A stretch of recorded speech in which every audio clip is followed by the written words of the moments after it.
with that, we welcome you to our countdown to kickoff here on a Friday night. Welcome to the postseason, and it's great to have you along with us here on RFM Audio. It's Week 9 high school football here on RFM Audio with our partners at 95.1 FM WLPZ and Tucka 56 Radio and Tucka56radio.com. From Memorial Stadium in Reading tonight, we say good evening and welcome to high school football. Welcome to the postseason, a place that Leominster has not been since 2015. It's great to have you back along with us here for another week of action. Leominster, the 11th overall seed with their 7-1 overall record, comes in on the road to play a Reading Memorial High School team here at Memorial Stadium, coming in with a perfect 8-0 record, the 6th seed in Division II. That'll give you just a sense of how close those numbers were between the teams say that finished in 3, 4, 5, 6, 7, 8, and the teams that finished 9, 10, 11, and 12 very easily, numerically, could have flopped spots along the way. Leominster coming in off the back of a decisive 12-6 victory over Shrewsbury in comeback fashion, an emotional win for Leominster last week to close out the regular season with Ricky Encarnacion scoring the winning touchdown from the hands of Osiris Lopez while wearing the jersey number of Ricky White. Meanwhile, on the other side of things, if you are Reading, you're coming in riding a high in your last 3 games. You go back to Week 6 action, you win 38-37 in a close football game against Woburn, that's Week 5, 38-37. Go to the game against Arlington in Week 6, a 55-7 win. Winchester, a 43-14 win. And then last week here on home field, a 47-6 win over Lexington. And that is just how offensively dominant this Rockets team has been through the latter part of the season. Todd Robbins joined as always by Bill Thomas and Kate Robbins back at RFM HQ. We'll bring them in a matter of moments. Our partners at Leominster TV will join us at 6:30 coming up here from Memorial Stadium as well, and we'll get you reset and ready for action as we get ready for Leominster and Reading Week 9 high school football. Bill Thomas, welcome back to the postseason. Well, it's been a long wait, Todd. 6 years, I think, since the Noah Gray era, and we had a great run with Garrett Delakiai and O'Connors, and a lot of kids really brought this team to the postseason in the early part of this decade. But it's been dry the last 5-6 years, and I tell you, the enthusiasm the kids are showing that. I think they know they've earned their way to this postseason berth, but they don't want it to end tonight. Indeed, they do not. And such an important game for so many reasons. This, of course, Leominster's first bid into this new-look statewide tournament. So down here in the southwestern pod, if you will, you've got the 6-11 game, Reading and Leominster, that we'll have for you here on RFM Audio and with our partners as well. And then the other part of this pod, it's the 3-14 game, where a familiar foe in Peabody is the 3 seed, and the 14 seed Bishop Fian travels to Peabody tonight. Winners of these 2 games will square off next week at the site of the higher seed. Meanwhile, also on this half of the bracket, because you are on the eastern half of this bracket setup, is the 2 seed King Philip Regional. They host Westford Academy in the 2-15 game tonight. And the number 7 Marshfield hosts Woburn Memorial, the 10 seed, in this half of the bracket. Winners again to square off in Week 10 action. Of course, Leominster, although hotly debated, also in search of their 800th all-time win tonight, per the dean of the Telegram's sports room, and that is, of course, Bill Ballou, says Leominster has 799 recorded victories. Question will be over time, can we research and prove that? But according to the Telegram newsroom, they've got 799 recorded victories. A win tonight would be Leominster's 800th all-time since 1894 when the program was established. So all of that comes into the conversation as well. Third member of the broadcast team, Kate Robbins, back at RFM HQ. And Kate, we can talk about it here on the countdown to kick off tonight. Of course, local historian Mark Bedanza is certainly involved with this as well. You're involved as well in beginning the research to confirm all 800 potential victories as well. Time it will take in order to get all of those numbers going all the way back to 1894. But that is generally the accepted time period for when Leominster began as a solely high school football team. And then, of course, you've got to mark out 800 victories from there. So Kate, do you have enough time to go to the library to look through all that microfilm from 100 years ago? Just kind of curious. I know you got a lot of time in your hands, Kate.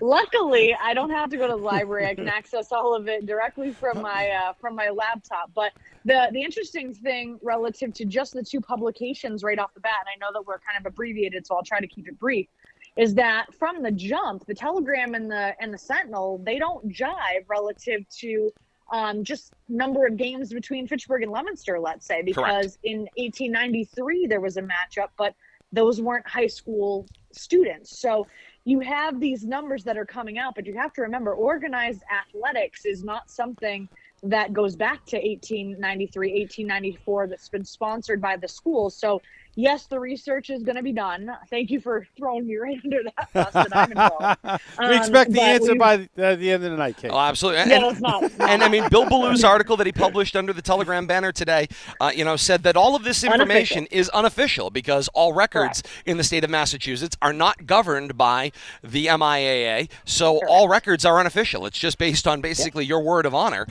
But Leominster would be, per Bill Ballew, the third team all time to establish this number. Everett is recorded as having 835 wins, Brockton 820 wins, and Leominster potentially on the precipice of joining that club, 800, with an 800th win coming tonight in that hotly debated conversation. Yes, no matter how you slice it and dice it, it's special. Indeed it is. As we get you set, count you down to kickoff. Kate refers to it as an abbreviated edition. It is, but it's great to have you along with us here on YouTube, Facebook Live, and Twitch tonight. We're looking forward to an exciting night of high school football here in the postseason once again here on RFM Audio. Coming up on our countdown to kickoff, we'll take you on a trip around the region, and that region winds in Central Mass through the postseason and on to the non-playoff matchups as well. We'll have our marquee matchup. We'll go inside the headset with Leominster High School head coach Devin Gates as I'll be scampering down onto the field in a matter of moments to catch up with him. Starting lineups coming in their own voices, the coin toss, and then the play-by-play. All that coming as we get you ready for action here on RFM Audio and with our partners, Leominster TV, 95.1 FM WLPZ, and Tucka 56 Radio. So all that to come. Kate, seeing we are on a modified schedule, I'm just going to hand it off to you and Bill Thomas for our trip around the region as well as our marquee matchup as we continue on our countdown to kickoff. Kate, you could take it away. Oh, wow. So we are getting thrown right into the fire, Bill Thomas. Here we go. Abbreviated version, and bam, take the reins. I like it. I'm in. Keep talking, Kate. I like it. Let's do it. All right, Billy. So if we take a look at this week's game, obviously Leominster taking on an Eastern Mass opponent. One of the things Tom Flanagan talked about on Twitter from the Telegram, we have a situation in which only 33% of the playoff teams are represented from either Central or Western Massachusetts. And so more often than not, you're going to see tonight, as we're talking about this playoff picture, you're going to see, for instance, Shrewsbury having to go to Springfield Central. I mean, granted, that's out west. Wachusett having to go east to Zavarian. Leominster having to go east to Reading. Time after time after time, especially in those top-tier divisions, you're seeing Western and Central Mass, if they even make the playoff bracket, having to go east. It's like, go east, young man, not west, but go east, young man, in order to have your playoff fates. Now, this becomes incredibly controversial because you have a situation in which on a Friday night, for instance, you have teams having to travel. Then we'll do you one better. I've got one person in mind, Dick Tucker. Dick Tucker right now is at Doyle Field in Leominster because Doyle Field is hosting multiple playoff games tonight, soccer, field hockey, etc. Leominster's not going to be able to travel out to Reading, number one, just for distance. And number two, they have multiple teams playing in playoff games, and they're also hosting games as well at Doyle Field. And so crowd tonight, Bill Thomas, very much going to favor the Rockets out there of Reading. Yeah, I was kind of wondering how that was going to work out with the, but Leominster's not the only school with multiple teams involved in playoff situations. But you're right, to travel such a long distance out of your region makes it challenging, even to try to maybe catch parts of both games. And we see a lot of parents do that. Administrators will try to make appearances at both games and officials.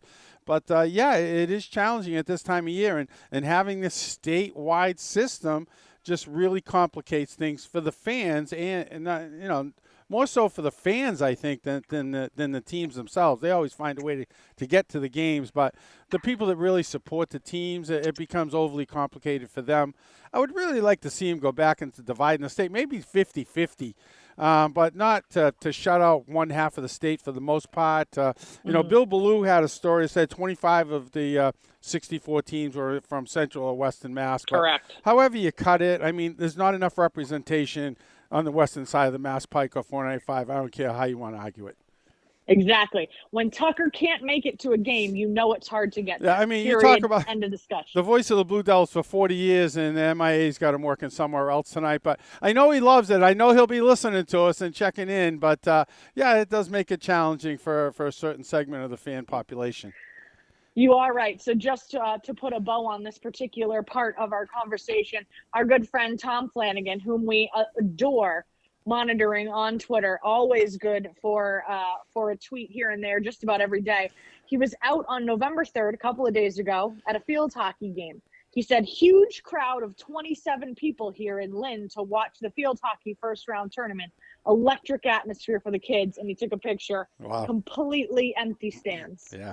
I mean, it is challenging the way it's set up now, and maybe the people in the Crystal Palace will start listening to the fans in the schools a little more when it comes to playoffs and what they would like to see happen. But this is a new system. We're only the second year into it.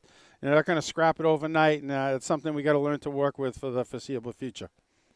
Well, it is, and it's always interesting because now we're hearing people crying out for the same type of a playoff situation that we had a few short years ago. It's a very fickle situation because much like the fact that Montana is different than Nevada, is different from Florida, is different from Ohio, is different from New York, Western Massachusetts, Central Massachusetts, and Eastern Massachusetts, when it comes to interscholastic athletics, you're not comparing apples to apples in a lot of cases. The needs of the different types of schools, if you have a rural regional school district out in Central or Western Massachusetts, a la Wachusett, a la, Oakmont or Murdoch, that's a very different situation than, Everett or Brockton. And then you have a situation where, okay, now what do we do with the Volk schools? Because they're a very different situation. What do we do with a school like St. Bernard's versus Xaverian?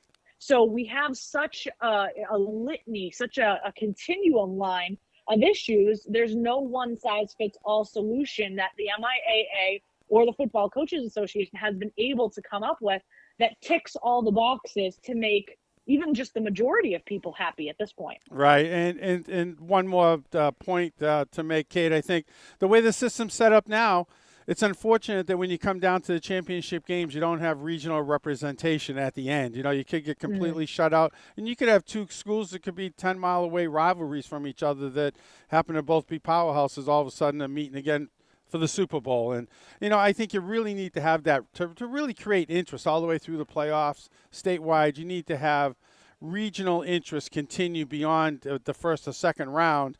And I think that's what we're seeing happening now. And, we'll have to see how it shakes out. Some of the lower divisions, Central Mass is more well represented, but divisions 1, 2, and 3, you're most likely going to see Eastern Mass against Eastern Mass when it comes down to who takes home the trophy.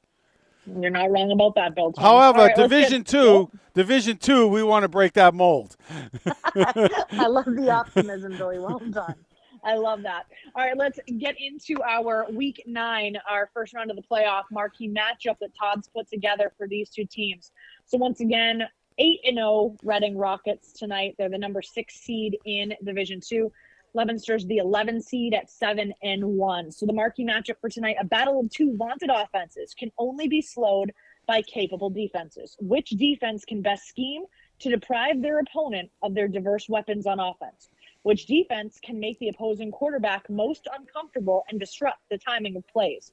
Which defense gambles correctly and negates certain weapons with enough flexibility to stop what remains? So he says the team that answers the most questions above, combined with timely offense, in his opinion, wins this game for this week's marquee matchup. Bill Thomas, what are your thoughts? Yeah, I agree completely, Kate. I think, it's going to be all about the offense. Both teams are averaging, close to 35 points a contest, and the defenses have been stingy except for a couple of games for both teams also. So it's kind of hard. It's kind of like when the movable object meets the finish that one for me, Kate. But you know what I mean. Unstoppable force meets the immovable object. Exactly. Yeah. Unstoppable force meets the immovable object.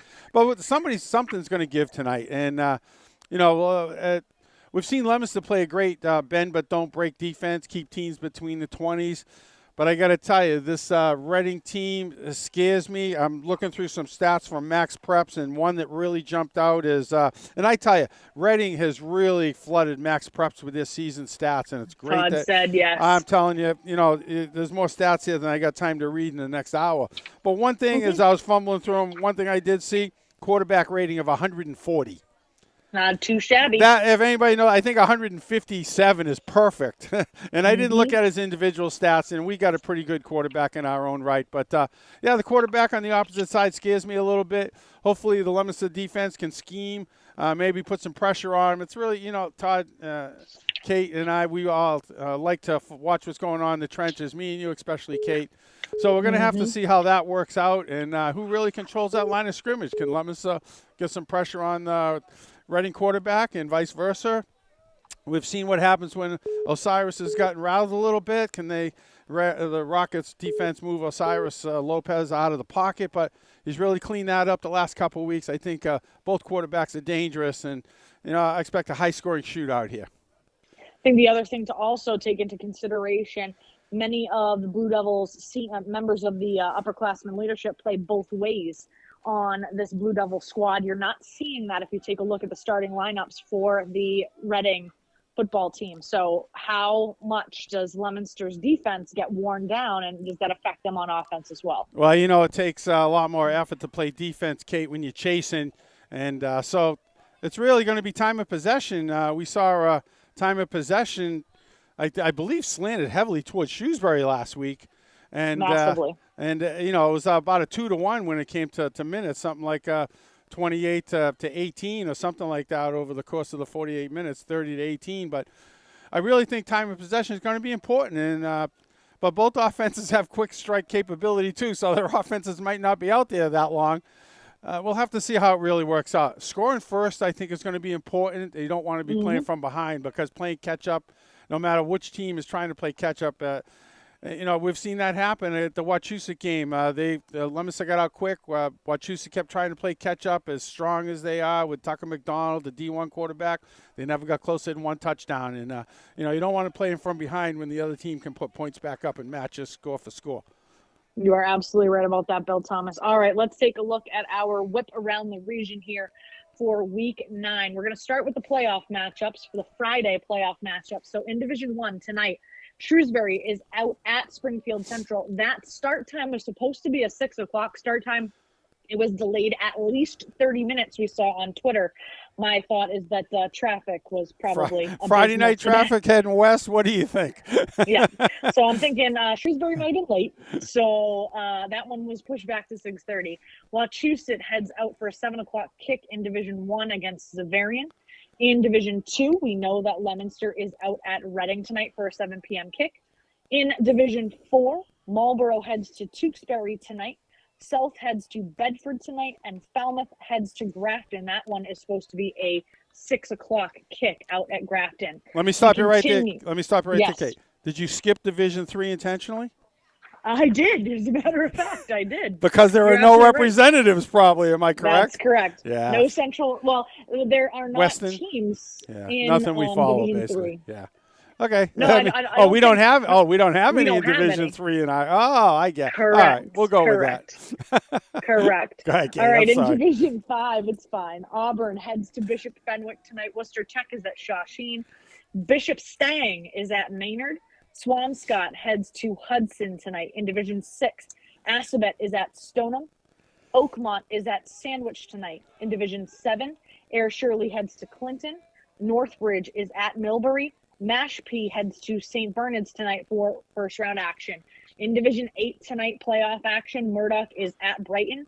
Taconic is at Oxford. Quabog heads to Manchester, Essex. Narragansett is at Hull. That's a long haul. In the Catholic Conference tonight, non-playoff action. Haverhill heads to St. John's. In the Colonial League, non-playoff action, Monty Tech is at Groton Dunstable. Dual Valley action, non-playoff. Blackstone, Millville, Hopedale is at Southbridge. Sutton is at Littleton. In Inner High play at Foley Stadium tonight, Westboro heads to Doherty. Then we also have Fitchburg at Algonquin in mid-watch action as well. Monty Tech, I think I already said, is at Groton Dunstable. Neshoba is at Shepherd Hill. Tantasqua is at North Middlesex. St. Paul heads to Quabbin. Sutton is at Littleton. Tingsboro is at Leicester. Now, as we take a look at Saturday, Week 9 action, we do have a few playoff games that are going to be contested tomorrow. In Division 6, a 1 p.m. kick for Arlington at Valley Tech. In Division 7 action, a 2:45 kick, Lunenburg at Uxbridge. That's wildly specific, 2:45 kick. Then in non-playoff action tomorrow in the Colonial League, Baypath is at Nipmuc to play the Warriors. Woo! And then we have David Prouty heading to North at Foley Stadium in Worcester and Gardner at Burncoat later on. They got a double header out there at Foley Stadium. And then that is your Week 9 whip around the region, Bill Thomas. Great weekend for football. I want to swing back to one matchup you mentioned that kind of piqued my interest. The St. Bernard's Mashpee. I believe that's a rematch of a Super Bowl of about 5 years ago that Mashpee might have been victorious in, if I'm not correct. Right. I think we might have covered that game, come to think of it, but that should be a tremendous ball game. And as I recall, Mashpee had an all-world running back then that was headed to a D1 school, had a 2,000-yard season, if not more, and that was a great contest. I think Mashpee came out on top that day in the second half, but I'm sure St. Bernard's is looking forward to that game tonight for sure. I think you're probably right about that. Very interesting. Some names that obviously we don't hear all that often kind of jumping off the pages here, if you will. In most cases, Sands, essentially, Falmouth at Grafton. Grafton tends to host playoff games in the early rounds. Most of those Western and Central Mass teams heading east tonight. Yeah. I tell you, a dangerous team to watch out for is Hudson, 8-0, and with a tremendous quarterback running their show over there. So, if Central Mass fans keep an eye on Hudson, and Maynard right next door also having a tremendous year. No, you are right about that. Is our good friend back with you, or are we still no, he's wandering around a little bit, but you can keep chatting. Kate, what do you got? Man, oh, man. What do you think tonight? What do you think your keys of the game tonight, Kate? Let me hear your end. Like I said, I think what's going to end up happening is the fact that if you take a look just at the rosters, at sheer numbers, I think right now, Leominster obviously has a great number of incredibly skilled athletes. I'm concerned that because so many of them have to play both ways and have to play both ways in absolutely crucial positions, that it's my concern is that they are going to get worn down, and they're going to get worn down quickly. That's not just in, the defensive backfield. That's at the linebacker position. And as you said, that's going to be at the point of attack in the trenches. And if the defensive line for Leominster, which then becomes the offensive line for Leominster, if those guys get tired and Lopez does not get time to be able to distribute the ball properly, then no matter what, you can't be a quarterback with no time and be able to get anything done, regardless of how amazing and talented your wide receivers and your running backs are. You need to be able to have time to get things done. Yeah, you're spot on there, Kate. And I think, you can conserve more energy on offense than you can do on defense. And, when the two-way players are on defense, they got to find a way to get off the field. And even if they got to come back on the field, so to speak, on offense, it's a much more controlled situation when you know what you're going to do, where you need to put the maximum effort out at, and how to be successful. So you're right. It's all about getting the defense off the field, transitioning to offense, and trying to put your energy where it's most needed. And I think that's going to be scoring points tonight. And I think you're right about that. The other thing, as you said, is everything goes hand in hand. If your defense gets off the field, that gives your offense more time to operate. If your offense is on the field for more time, that means that you are winning the battle of time of possession. If you're winning the battle of time of possession, you're likely winning the turnover battle as well. So you have this domino effect where all of these things kind of go hand in hand in hand. And Leominster, in my estimation, they're going to need all of those things. All of those dominoes are going to have to fall in the right succession in order for them to make sure that they are able to wrap this up and get the job done so that they can take home a W. Reading has been formidable. They've talked about some of their accomplishments on Twitter throughout the week.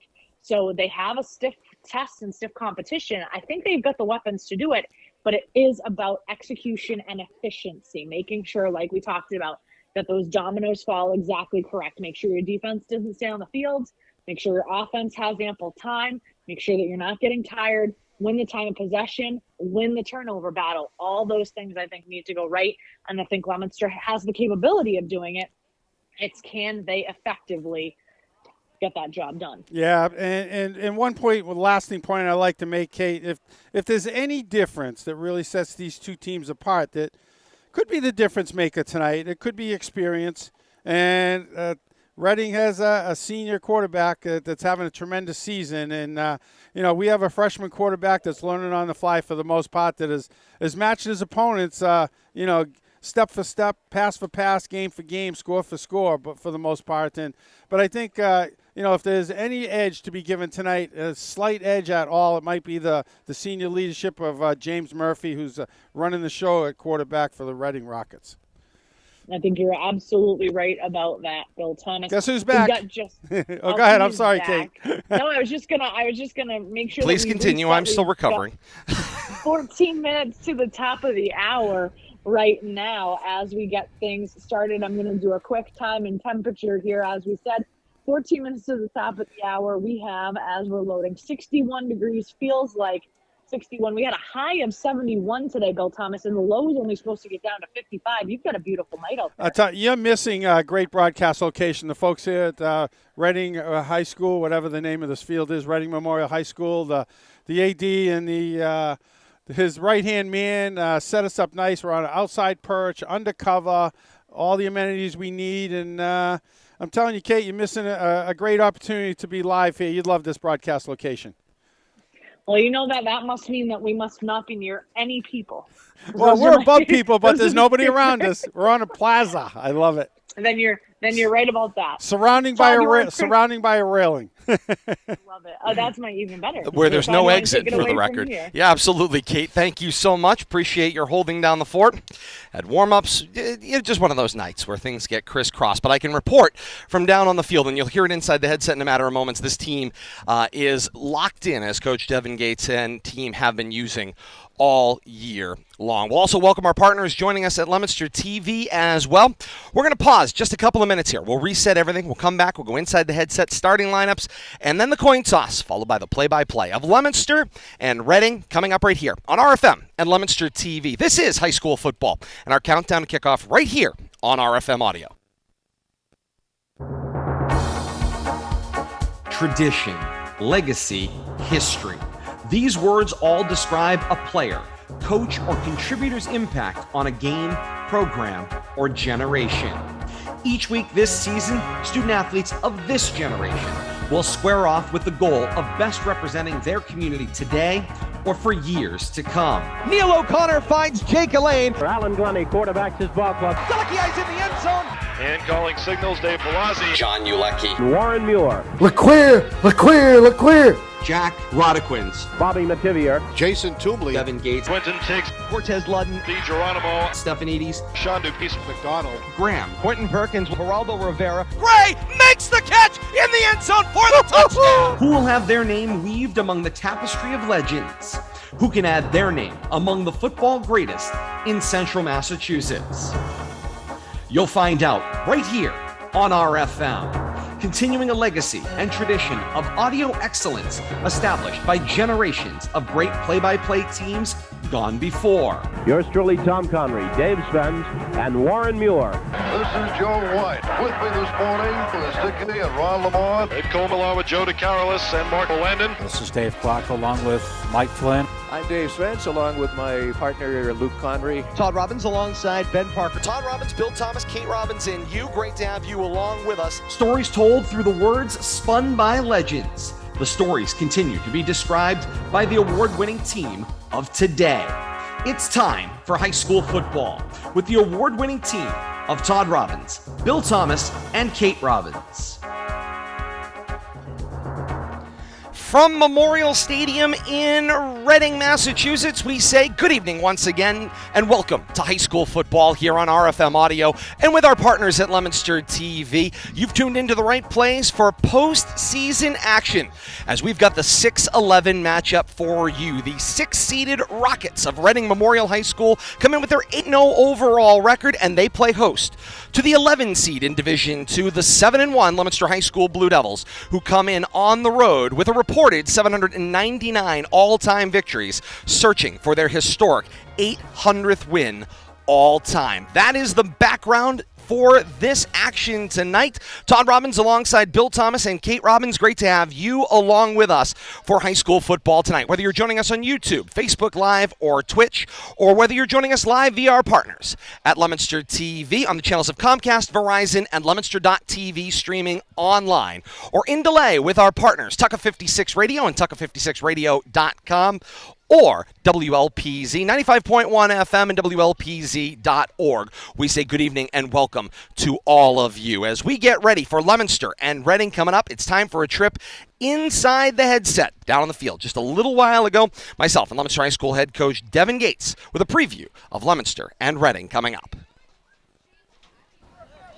Week 9 action inside the headset down on the field with Leominster High School head coach Devin Gates as we get ready for playoff football. Leominster and Reading coming up at the top of the hour. Coach, here we are. Great night. I mean, this is a 10 when it comes to a night for football, and it is the return for Leominster to the postseason. It's a goal you have had since you took over the program. It's a goal these players have had since they joined this program, and it's a dream realized tonight. Now the question is, can they find the happy ending at the other end?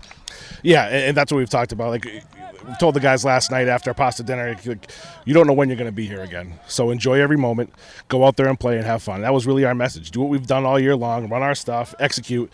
And we're going to be okay. And the guys bought into that. They're feeling that right now in warm-ups, and just excited for them to have this opportunity. And when you get an opportunity like this, you're playing the great unknown. You talked about it on the Coach's Corner this week, 3 game films in order to learn everything you can about a program that you've never seen before, that we could prove Leominster has never played before. And tonight you will go out and compete against what is a team that is incredibly athletic, that offensively, when you watch them, looks kind of familiar. Maybe a few little wrinkles here and there, but certainly have got the diverse amount of weapons that you do as well. And it's going to be a question of which defense can slow down a powerful offense. I really think that's it, too. I really think that's it. Their offense is crisp. Their quarterback's a 4-year starter. Great football player. I think he's got a lot of weapons. Line does a good job protecting. So really, can we make him feel uncomfortable? Can we cover the receivers? That's really what it comes down to. And the same thing for us too. I think they've played a lot of varying types of offenses that we've seen so far. I'm not sure if they've played someone who can who's as well balanced both run and pass as I think we are right now. But we'll see. Our guys are excited. We're excited. Coaches are excited, and we just can't wait to go. And the opportunity comes your way coming up here at the top of the hour. Coach, as you kind of look out over this field, you've got an opportunity to, of course, come down here. Players seem like they are in good spirits. The ride didn't seem to affect them at all. And from what we can see, compared to where you were last week coming into warm-ups, this feels like a much more upbeat, crisp football team. Yeah, I mean, we had there wasn't much wind in our sails at the beginning of last week. I mean, the guys, you give them all the credit. They fought through it. A lot of, just emotionally exhausted from the week. We've got a good week of practice. Guys are healthy. They're excited to go, and we're as we say, we're locked in right now. And this is the time to do that. Leominster and Reading coming up, the 6-11 matchup coming up at the top of the hour. Coach, key to victory tonight for Leominster. We got to slow down their offense. I think we can move the ball. It's a matter of trying to keep pace or being able to set the pace. And I think if we can set the pace, then we'll be in good shape. All right, Coach, best of luck. All right, thanks, Todd. As we mentioned in our marquee matchup, setting the pace, certainly something Leominster has done well, but it is a question of which defense can keep the opposition off the pace tonight, and that will be the question du jour as we continue throughout the night. That's our trip inside the headset with Leominster High School head coach Devin Gates. Continuing on here on our countdown to kickoff, coming up at the top of the hour, 6-11 matchup. Reading hosting Leominster here on RFM Audio and Leominster TV. Looking forward to bringing you that one. Let's get the starting lineups in their own voices, starting first with Leominster's offense out of their shotgun formation. Cyrus Lopez, number 9, freshman, quarterback. Makai Newton, number 2, senior, running back, captain. Rick Encarnacion, 0, senior, receiver. Brian Aguilar, number 1, senior, wide receiver. Caden Drinkwater, number 8, freshman, wide receiver. Joshua Cormier, 44, senior, H-back. Logan Arcee, number 54, senior, left tackle. Delmar Wright, number 52, senior, offensive line. John Scobby, 56, senior, center, captain. Corin Sullivan, number 73, senior, offensive guard. Tony Kendall, number 69, junior, offensive tackle. And that's Leominster's starting offense tonight. They'll see a Reading 3-4 defense across from them. Up front, Josh Robichaud, Eamon Centrella, and Roman Oliverdia will get the start as the defensive tackles. The linebacking core includes Sean Crowley, Giacomo Iapiscia will be in that linebacking core, along with Max Leone. The defensive backs include Andrew Giacavoni, Alex DiNapoli, Aiden Beckenhughes, Jake Palm, and Jack Doherty. There's a couple of Jack Dohertys, so keep an eye out on this one. One Jack Doherty, spelled Dougherty, and the other one spelled much like Doherty High School in Central Mass, Doherty. More on that coming up. Let's meet the 4-3 Leominster defense, anchored in their 4-3 formation tonight.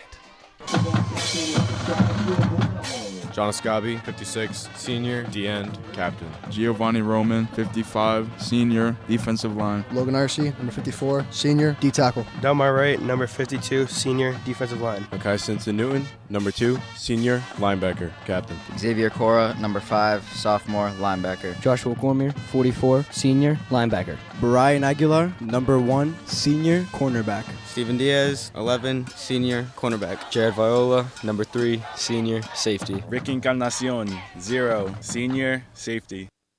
And that's Leominster's 4-3 defense that has had a phenomenal year, and a lot of the reasons why Leominster finds themselves in this postseason tonight. They'll be matched up against a shotgun formation for Reading as well in a spread set. Left to right across the line, Brady Swanson, and Ryan Mulvey will protect the left side at tackle and guard. The center is Colin Donahue, protecting the right side, guard then tackle Josh Robichaud and Eamon Centrella, respectively. The tight end, Sean Crowley. The wide receiving core, Ryan Strout, Aiden Beckenhughes, Alex DiNapoli, great on the end around. Keep an eye on him on those speed sweeps around the end. Alvin Day is the running back. And then the record-setting quarterback, top 3 quarterback in the state all-time, James Murphy gets the start tonight in that shotgun quarterback spot, the senior 4-year starter for Reading. Those are your starting lineups tonight. And quickly, Bill Thomas, as the captains head toward midfield, it's time for Bill Thomas and tonight's coin toss.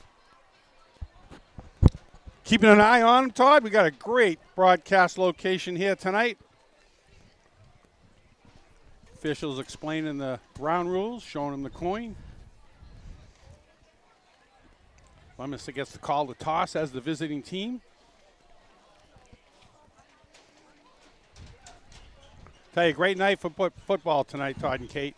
Couldn't ask for a better scenario. I was going to say, when we get to that pregame weather conditions coming up here, Bill Thomas, I'm guessing it's going to be warmer than we've had in a few weeks. Reading has won the coin toss. They've elected to receive.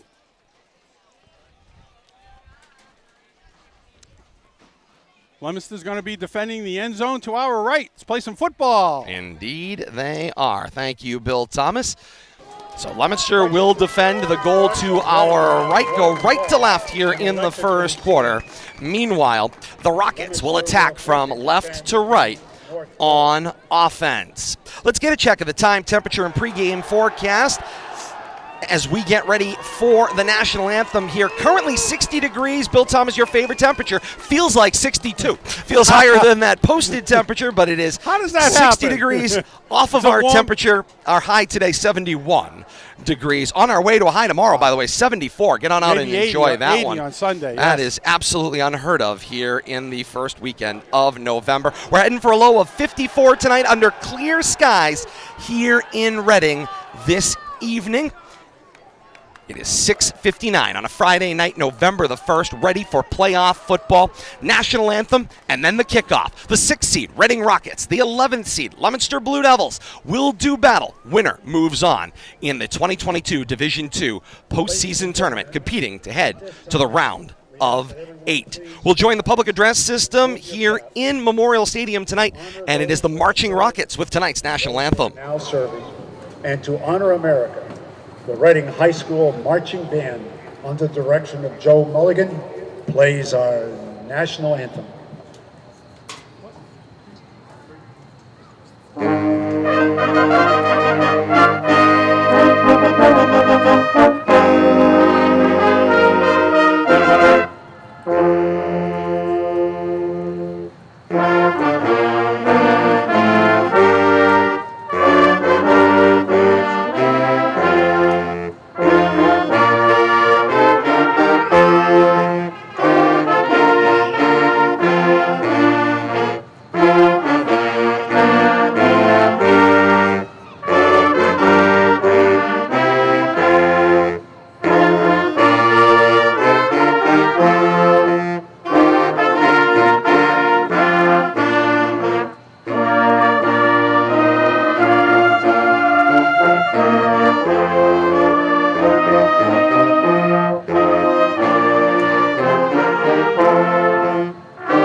An amazing rendition of the national anthem by the Marching Rockets of Reading Memorial High School tonight, getting us ready for kickoff of Leominster and Reading here at Memorial Stadium on the campus of Reading Public Schools. We are literally surrounded in all directions by schools, the high school behind us, middle and elementary schools just across the way here on campus, and we're tucked right in the corner where Bill Thomas, a late arriving crowd, continues to pour in here on a Friday night, and the cars are parked all the way down the adjoining street here that runs parallel to the football stadium.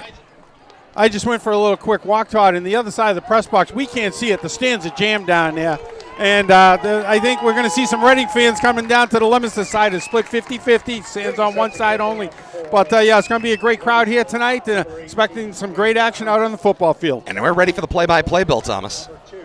And where are we? You're listening to Leominster High School football from RFM Audio on YouTube, Facebook Live, and Twitch. It's time for our signature play-by-play. Now, with the call of the game, the voice of the Blue Devils, Todd Robbins. All right, Bill Thomas, thank you so much. Ball on the T40-yard line at our right.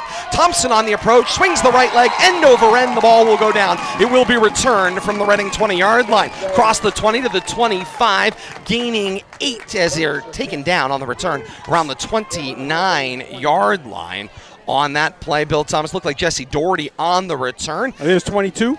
It's going to be first. Is that who it was? Jack Doherty. Jack Doherty. On the return. 22. We're going to play this game all night long.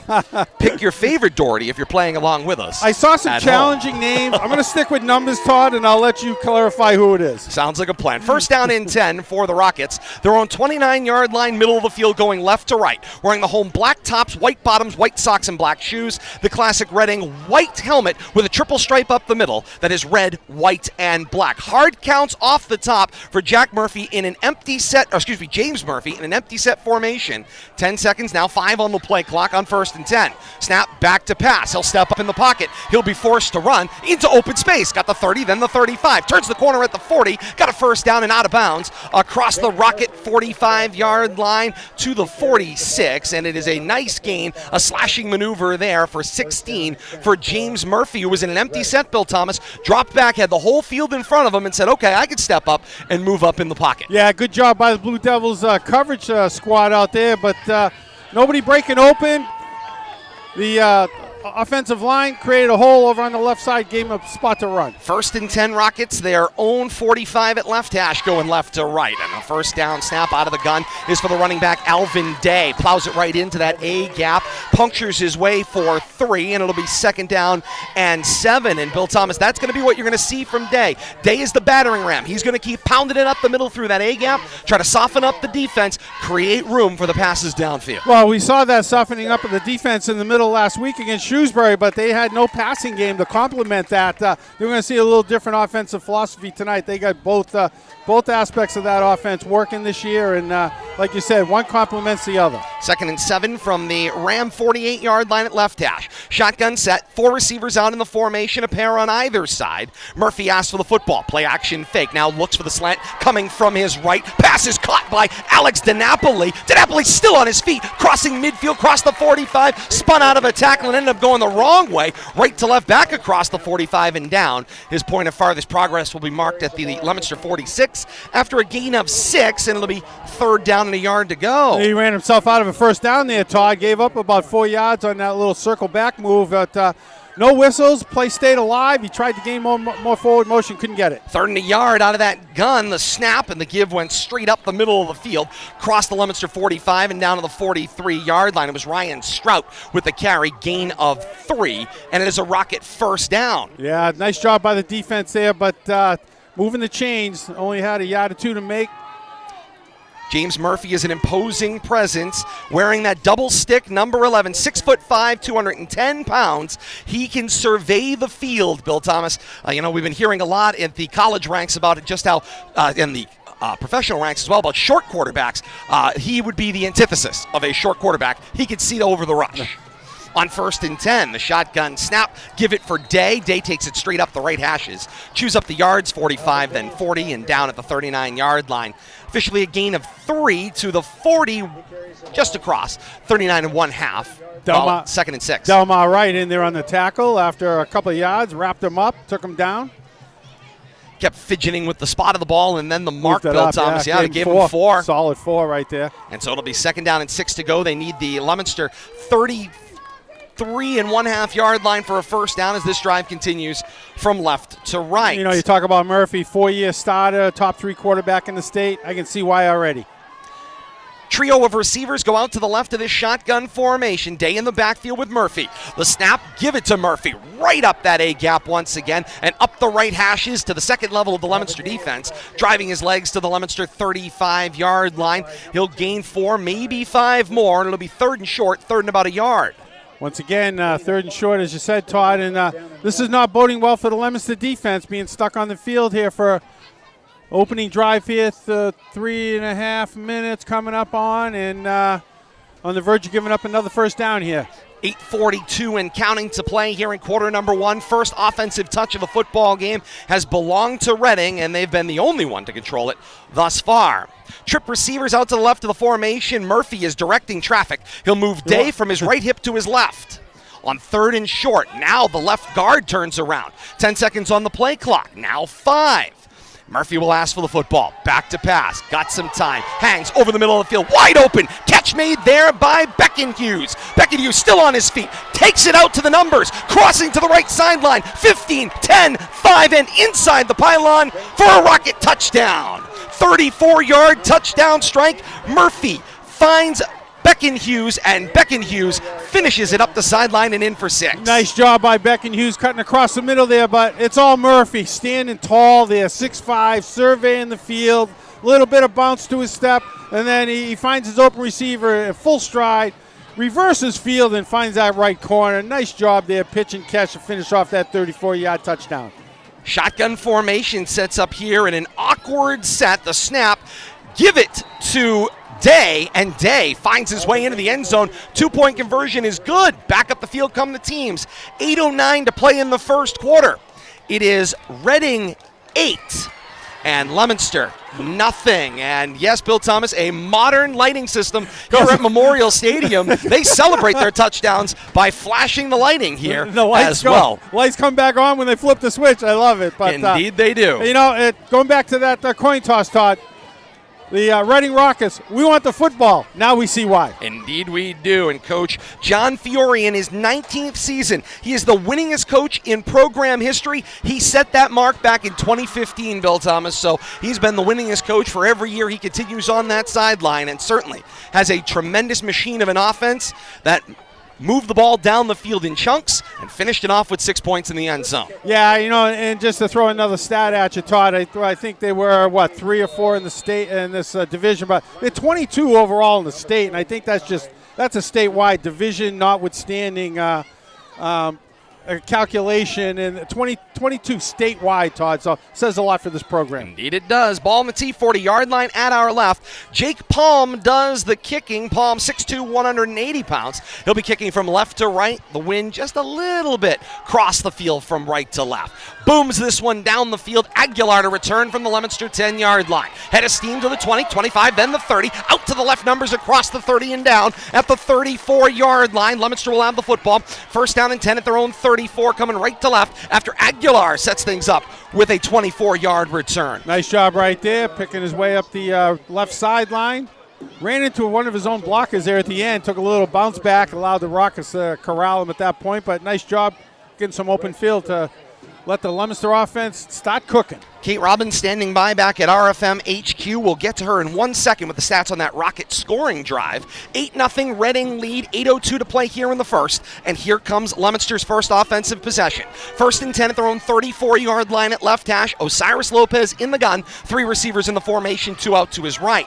Back to pass. He sits in the pocket. He will float it out on the screen. Complete into the hands of Newton. Newton takes it from right to left, across the 35 and down around the 39-yard line. Gains 6. Kate, you've got the stats on that Rocket scoring drive. I certainly do, Todd and Billy. So on their first offensive drive, 7 plays. Took them 4 minutes to get the job done. They finish off with that 34-yard touchdown reception by Aiden Beckenhaus. 2-point conversion is good right now. Reading up 8-0. And it was a demonstrative drive, Kate. Thank you so much. 2nd and 4, Leominster from their own 40-yard line. The shotgun snap for Lopez. Give it to Newton. Newton tries that front door into the A gap and plows his way forward for maybe a yard, and it'll be 3rd down and 3 to go. Leominster needs their own 44-yard line for the first down. Keep inching the sticks up a little bit. Almost turns into a 3rd and 2, Todd. Give him 2 yards on that carry. I was going to say they did. They moved that up just a little bit up more. Yep. Ball is now between the 41 and 42-yard line. Call it the 41 and 1/2-yard line. Leominster still needs their own 44 straight up for the first down. Passing the 6:50 mark here in quarter 1. Reading with the early 8-0 lead. Leominster's first touch of the football. 3rd and short. Lopez out of a gun. Back to pass. Scrambling here. Now floats up the sideline. Looking for a jump ball. Then Coracion, who just in the air, makes the catch at the Rocket 30. Into the open field. Right down the middle and through 4 Rockets and into the end zone for a Leominster touchdown. 68-yard touchdown strike as Lopez draws it up on the fly, and Encarnacion makes the adjustment and takes it home for the finish. You talk about throwing up those 50-50 balls. Osiris just having nowhere to go with that, and saw Ricky sprinting down the left sideline, just lofted it up there, one-on-one coverage. Found a way to out-jump the defender there, and then cut it back inside right into the teeth of the oncoming defenders, but worked his way to that far corner of the end zone. What a reception by Ricky Encarnacion. Mr. Electric, Ricky Encarnacion lights a fire under the visiting fans here on hand tonight, and Leominster looks to respond. They're going to go for 2 here, trailing 8-6 after their first touchdown. Play action fake. Lopez rolls out, throws. It's Encarnacion again, and into the end zone. Lopez to Mr. Excitement for 2 points. We're knotted at 8. 6:32 to play here in the first quarter. I tell you, that's the way to answer, although he didn't give the defense much time to rest. I'm sure they'll trade 8 points and an opportunity to get back on the field. Kate, an electric Leominster scoring drive there, capped off by a make-it-up-as-you-go touchdown. Lopez to Encarnacion. Stats on the Leominster scoring drive. You called it right, Mr. Excitement himself.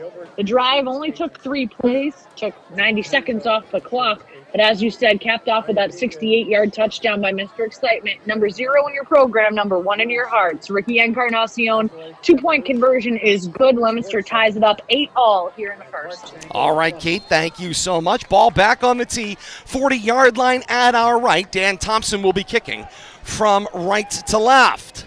On the approach, swings the right leg, end over end, right down the middle of the field. It will be returned by DiNapoli, retreating to his own 14. Now with a head of steam, cross the 20. Shuts a defender at the 25. Got the outside of the right numbers at the 30, 35, and ran out of real estate at the Rocket 40-yard line, give or take. A return of about 22 on the play.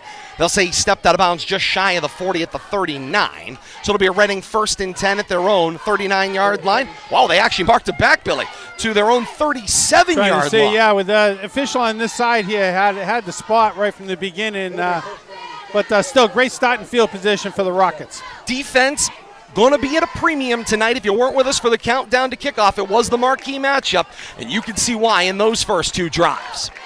Here's Murphy in the shotgun set. Give it to Day. Day is immediately grabbed by Cora. Ballet around the 40 and down around the 41-yard line. Gains 2, maybe 3 on the play. Good job. 2nd down and 8. Good job by Cora. Viola getting in there, too, at the end.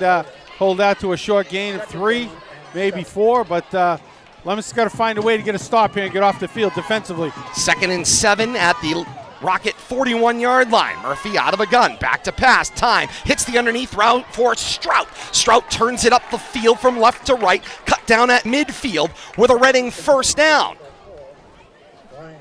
Gains 9 on the play. Does the Murphy to Strout completion. And Bill Thomas, you can see they're running those little drag routes underneath that Leominster 3rd level. Right, after the 4 wide floods that area and clears it out, then they're running that underneath guy, either the tight end or a swing in the back out of the backfield, but doing a great job of running to open space there to get that reception. 1st and 10 for the Rockets at midfield, going left to right. 3 hard counts, and now Murphy looks to the sideline. They're going to change the play here. Trips are budged tight to the numbers right. Messing with the coverage here. And then it's a one-on-one for DiNapoli all the way at the wide side left. Back to pass. This is Murphy. Looks out to the sideline. It is long and incomplete. And check it. That was Jesse Doherty that was lined up on the one-on-one out on the left of the formation. Murphy thought he had him as he beat his defender.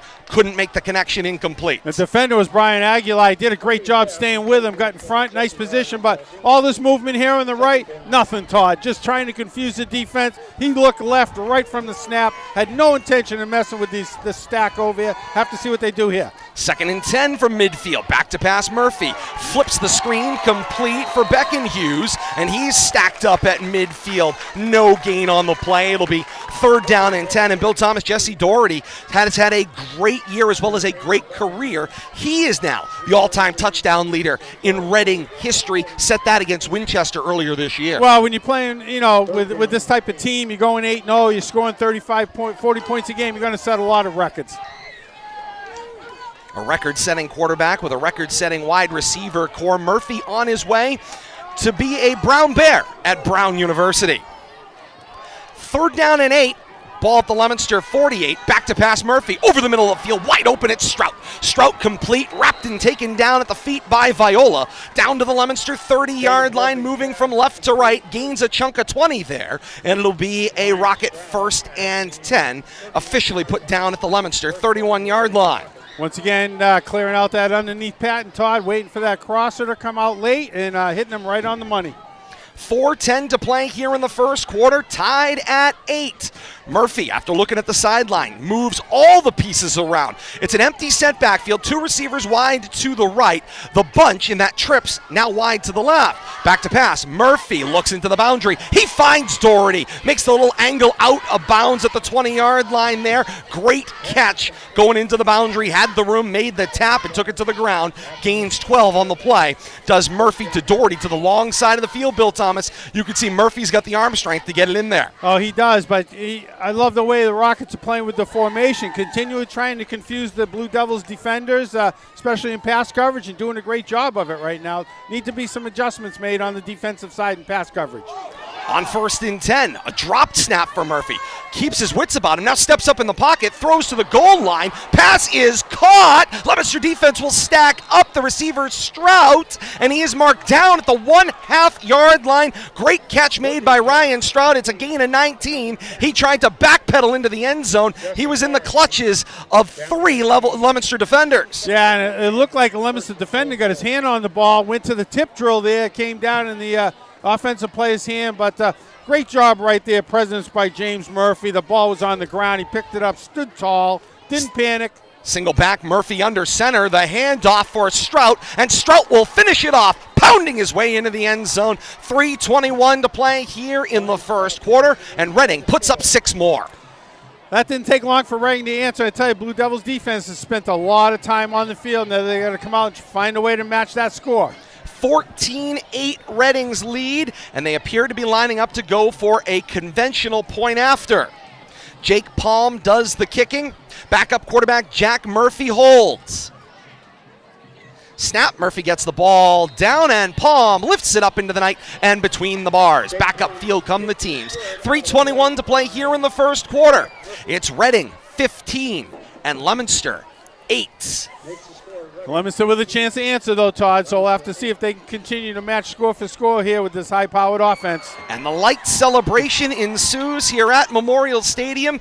Gotta love the LEDs, Bill Thomas. The push of a button, and you get that kind of a celebration. It's very similar to what they have at Polar Park, where they can use the lights to pump the crowd up a little bit. You know, I'm sure you're aware of this, but the lights at Polar Park are shaped like hearts. They are, that's correct. And it's just a great amenity to have, and it really excites the fans to see it. And I was going to say, even the visiting fans over here from Leominster either are thinking that the power is going out or is somehow on the fritz, or, as it turns out, are celebrating the excitement that is the ability to have the lights pan throughout the building. I got to tell you, Tom, I'm seeing a lot of blue. It was a long ride here, a good hour, but a lot of blue over here. But some of the Rocket fans are starting to invade our side. But it's a spirited crowd, and it's great to see. Indeed it is, and offense is going to be what they're going to see. Kate Robbins is standing by back at RFM HQ. She'll have the stats on the scoring drive after this kickoff. On the approach, line drive down the middle off the foot of Palm. It's knocked down by an up man at the 25-yard line. It's Reyes. Reyes, after taking it out of the air with one hand, picks up a flat football, comes across the 30, and battles to the 35. Return of 10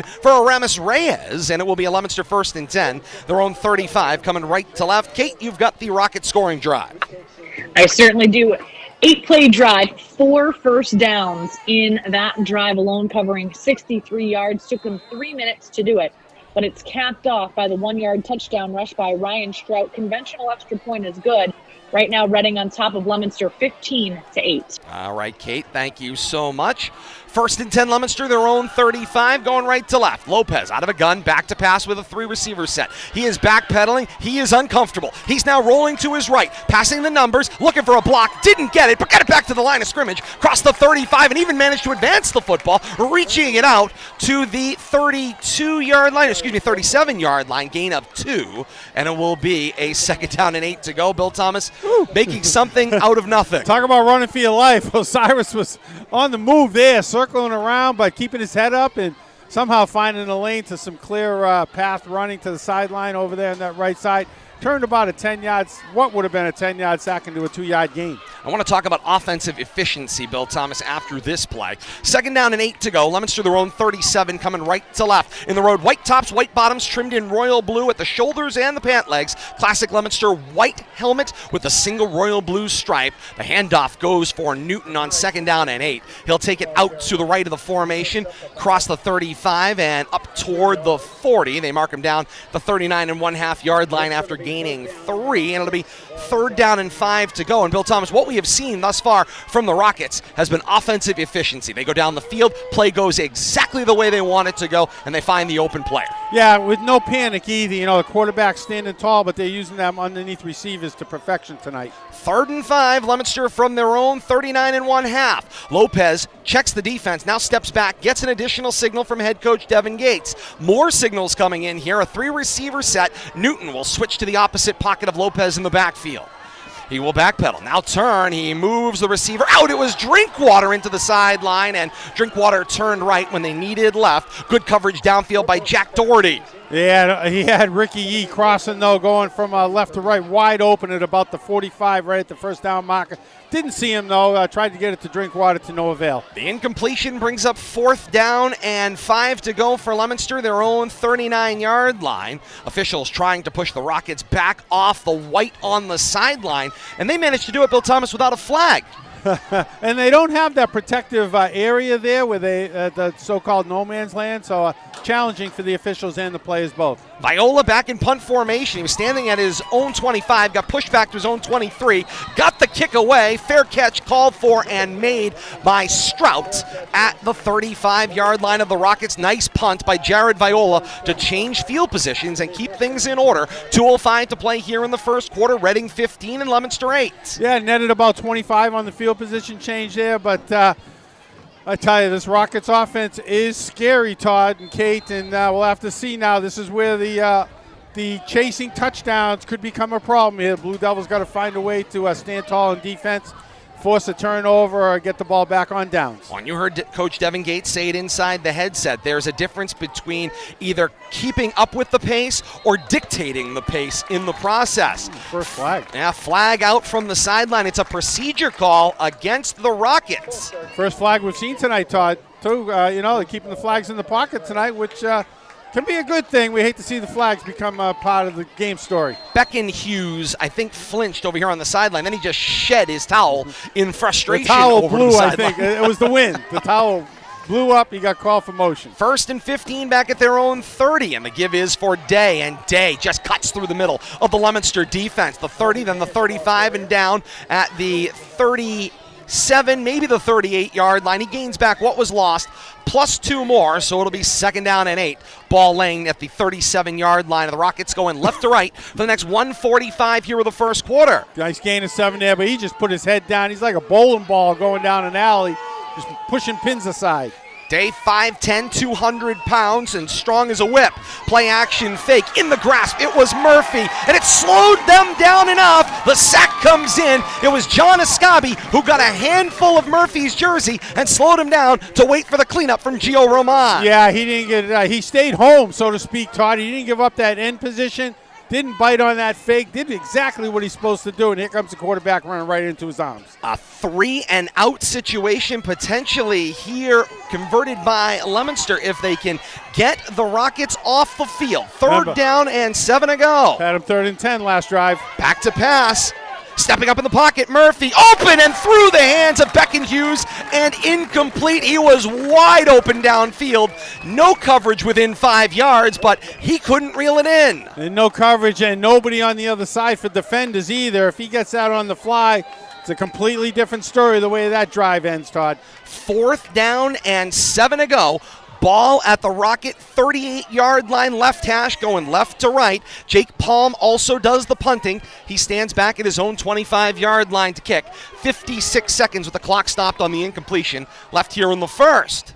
Good snap. Palm puts a toe into it, sends it end over end. It will hop at the Leominster 30, and it will be touchdown at the 25-yard line.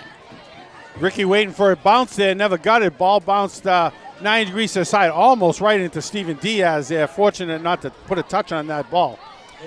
41 seconds left here in the first quarter. 15-8 Reading's lead, but Bill Thomas, the defenses matched each other. Each one produces a turnover on that drop. Yeah, we'll have to see now. Blue Devils got to find a way to answer. You don't want to, you got to keep from chasing 2 touchdowns. You don't want to chase 2 scores, and they got to get one back right here. Leominster out at their own 26-yard line.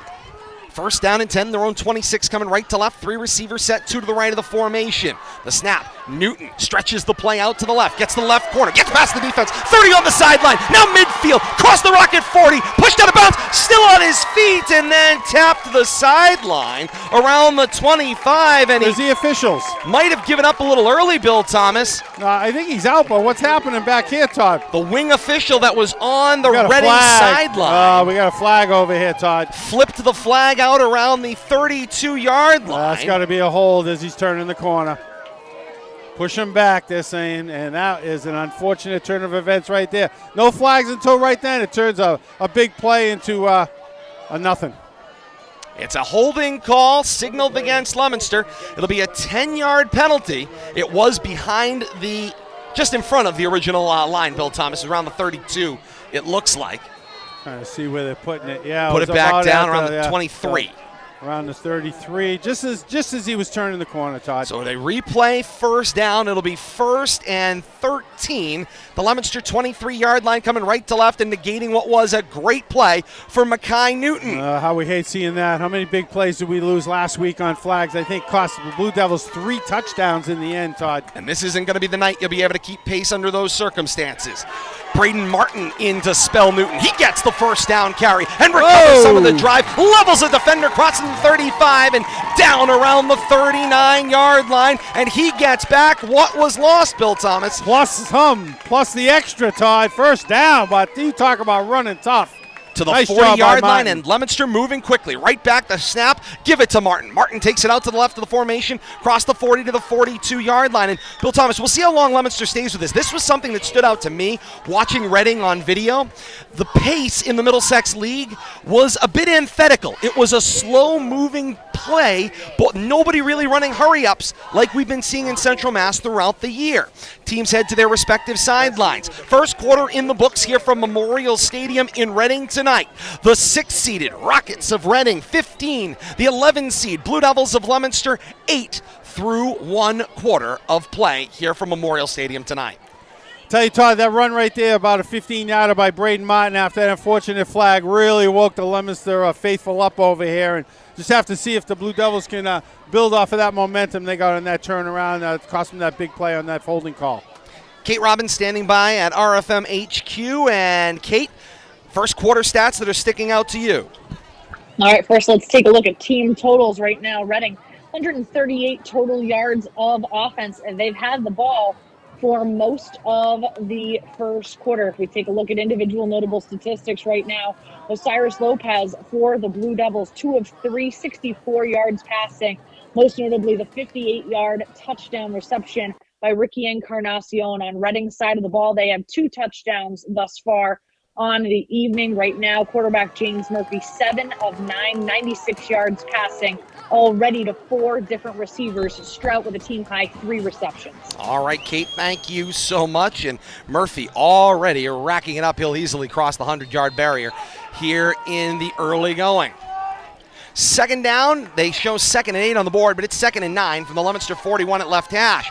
Back to pass, it's Lopez, middle of the field, jump ball, in and out of the hands of Caden Drinkwater. It was a little high, he went to the top floor, had it on the gloves, and couldn't complete the process of the catch. Yeah, and that's something we haven't seen from that freshman Drinkwater this year. He's pretty sure-handed, but just couldn't corral that one. Pass was a little high, tried to pull it in, defender was there, and ball fell incomplete.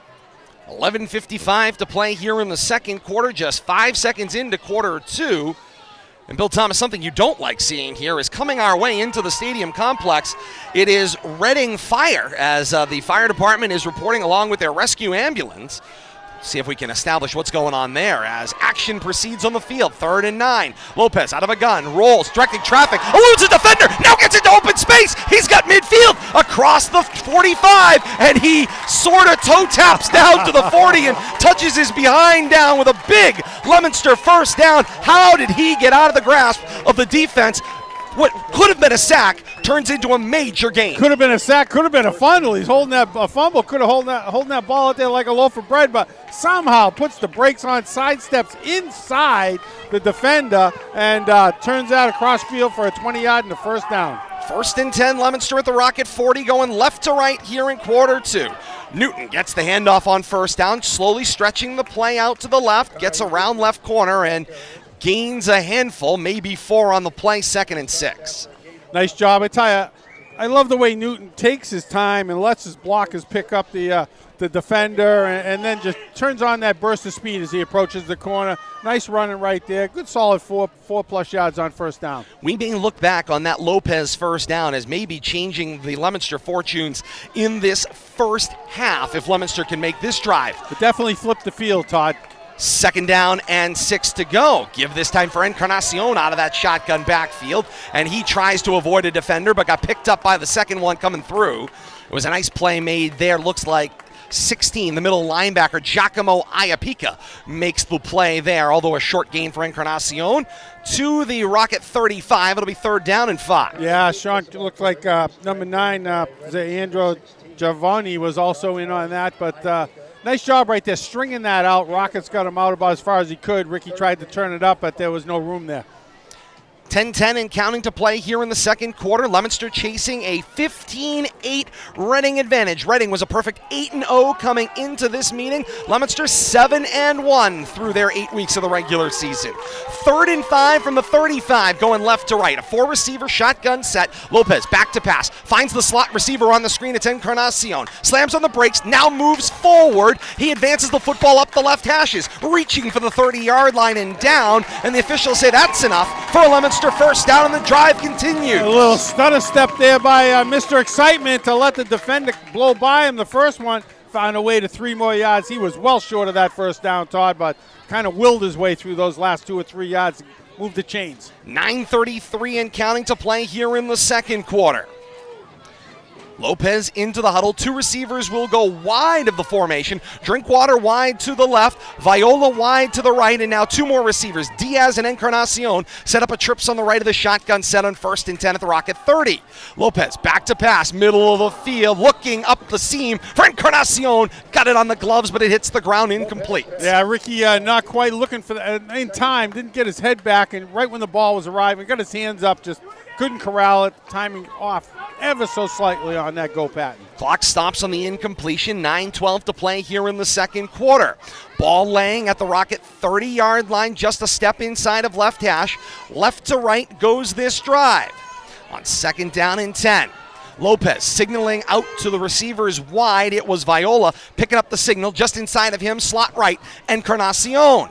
The snap and the give, find this time Newton, and Newton takes some room across the 30 and up to the 28-yard line. Gains maybe 2 on the play, so it's about a 3rd down and 8. Yeah, tough sledding right there. Rockets collapsing in the middle. Newton's best work has been done on the outside, but trying to bowling ball his way through the middle of that defense, no avail. Big 3rd down right here, Todd. Indeed it is. 8:45 and counting to play here in the second quarter. Looks like bringing in a couple of fresh defenders here in the backfield for the Rockets. A couple of fresh linebackers chase around those receivers. Leominster needs the Rocket 20-yard line for a first down. Shotgun set, 2 receivers out to the left. Lopez back to pass, got some time. Middle of the field, floats one high. It's long and incomplete. Encarnacion was the intended receiver. Double coverage there, though. It was Strout and Jake Palm that were both in the neighborhood. Yeah, Rick, once again, Ricky unable to get his hands on that, but I think Osiris missed his swing man out in the left flat right there. He had a little screen pass out there. I'm not sure if it was Newton or who had floated out there, but a lot of room to run, but Lopez looking downfield all the way. Leominster trailing by 7 and facing a 4th down and 9 at the Rocket 29-yard line, going left to right. We'll go for it here on 4th down and 9. Trips to the wide side right of the shotgun set. Lopez the snap. Rolls out to the right, stops at the right numbers, looks back against the grain. He's got a defender coming at him. Now he decides to riff the play back to the left. Throws a wobbler into triple coverage. Running it down and intercepting is Jake Palm. He will make the interception at the Reading 4-yard line. Well, that was a pretty interesting play, Todd. I tell you, Osiris had all kinds of room to run to the left side of the field, but he chose to loft it up there. Rocket decided to intercept it on the 2. He doesn't catch that. They get the ball out about at the 40. We'll have to see what this field position does, but nonetheless, turnover either on downs or an interception. It was going to be a turnover the way it turned out, but I tell you, Cyrus, I might have missed an opportunity there. He had a lot of running room, but kind of scrambling around there and trying to make something happen. Can't blame him for that, but to no avail. We'll have to see if the defense can't step up here. Keep the Rockets back in the shadow of their own goal line. Palm's interception is as good as a Leominster coffin corner punt. So Rocket football, exactly right. 1st and 10 at the 4-yard line, coming right to left. In his own end zone, Murphy in the shotgun set gives it to Day, and Day gets easily into the second level, up the middle of the field, cross the 10, and taken down around the 12-yard line. That definitely moves them out of the shadow of that goal line with that big gain of 9 yards on 1st down, and puts them in very easily obtainable first down territory. Passing the 8-minute mark here of the second quarter, Reading with the 15-8 advantage, and they have the football. Trips will set to the wide side left of the formation. Stack the tight end out to the right, and Murphy with Day in the backfield on second down and short at their own 11-yard line.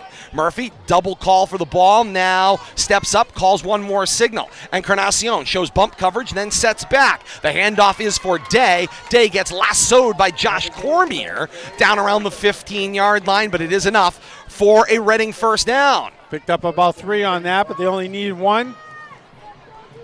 Nice job by Cormier, though. Nice high ankle tackle. Tonight's broadcast of high school football on RFM Audio, televised and simulcast via our partners at Leominster TV. LTV Sports on Comcast Channel 9, Verizon Channel 32. For replay schedules, visit leominster.tv for more information. On first down, back to pass, it's Murphy, deflected at the line and will hit the ground incomplete. And Bill Thomas, the coaching staff, had to have said 100 times to the Leominster defense before the game, you come through that line and get to that quarterback, you better have your hands up. He's a tall guy. You put those hands up, you're going to eliminate lanes for him. You gotta find some way to distract him, Todd, and you're perfectly right. If you can't get to him, play some hands-up defense and try to distract him a little. Maybe you can get your fingertips on the ball, change the direction, maybe pick up an interception. 2nd and 10 from their own 15-yard line. A shotgun set, trips to the right, back to pass Murphy. Slot from the right, pass complete on the slant. It is Strout across the Reading 30 and down at the 32-yard line with another Rocket first down. Gain of 17 on that play. How pretty is that crossing play, Todd? I think, I don't know how many completions that Murphy has, but if he has 15, 10 of them have probably been across the middle. Personnel changes here. Sean Crowley will come in at the tight end spot, subbing for Alex DiNapoli. Murphy was pleading to the sideline to get a different personnel package. Now he's got it. 2nd and 10. Make it 1st and 10 despite the 2 up on the stick. Murphy back to pass, uncorks, middle of the field, trying to run under it is Doherty, and it's just long and just incomplete. Doherty had beat Aguilar down the middle of the field, but he was not able to get underneath that one for Murphy. No, Murphy floated it up there, pretty pass, but it's about 3 yards past the outstretched arms of the receiver there was Doherty, but that was going to go for 6 if he could have hit him in stride. Had plenty of open space between the defender and himself. 2nd down and 10. Ball at the Rocket 33-yard line, just inside of left hash. Coming right to left. 3 receiver set. Make it 4. Trips wide to the right. The snap for Murphy. Give it to Day. Day stepped in the bear trap known as Delmar Wright. Wright relinquished as the rest of the defense will ride Day across the 35 and down to the 37-yard line. Day was not to be denied on that extra yard. No, and there was no way he wasn't going to get something positive out of that. I think he was stopped at the line of scrimmage. Found a way to pick up some positive yards, about 4. They're giving him 5 on that, Todd. Yeah, ball laid down at the 38-yard line of the Rockets, going right to left. Shotgun set, trips wide to the right, single one-on-one down along the boundary is Doherty. Doherty tries to make a move, but meanwhile the handoff goes back for Jack Doherty up the middle of the field to Dougherty, right up the middle of the field, cross the 40 and down to the 44-yard line. Enough for the Rocket first down. Needed 4, got 5, moves the chains. This is the score that the Blue Devils do not want to give up right here. 5.5 minutes to play here before halftime. 15-8 Reading's advantage with the football. They started at their own 4-yard line on this drive. The shotgun snap. Give it from Murphy to Doherty, right up the middle of the field, cross the 45, and turned aside around the 47, maybe the 48. It's a gain of 4, 2nd down and 6. Tell you, the Rockets doing a good job using Murphy, mixing it up with that passing game. Just as you like to say, Todd, and I hate to steal your phrase, matriculating the way down the field. Indeed they are. They are following the curriculum of their playbook to a T right now. 2nd down and 5, the 49-yard line of Reading, coming right to left. Motion man is Strout. Murphy asks for the football. Give it this time as Day returns to the game, and Day found the bear trap that is Josh Cormier, and then the defense comes in with the cleanup for no gain on the play. Nice job by Cormier, slowing him down just enough till friends Gio Roman and 3 or 4 of the the white uniform, Blue Devils there, clean that up. A nice job just to slow that running back down. I tell you, he's just been chewing up yards. You got to get him behind the line of scrimmage if you want to hold him to no gain, because he's going to find a way to turn everything into a positive yardage situation. Officials mark it good for a half a yard to midfield. 3rd down and 4 out of the gun. Back to pass Murphy. Slant coming from the left. Got it in the hands of Doherty. Wrapped and taken down in double coverage. Aguilar combines with Newton for the tackle.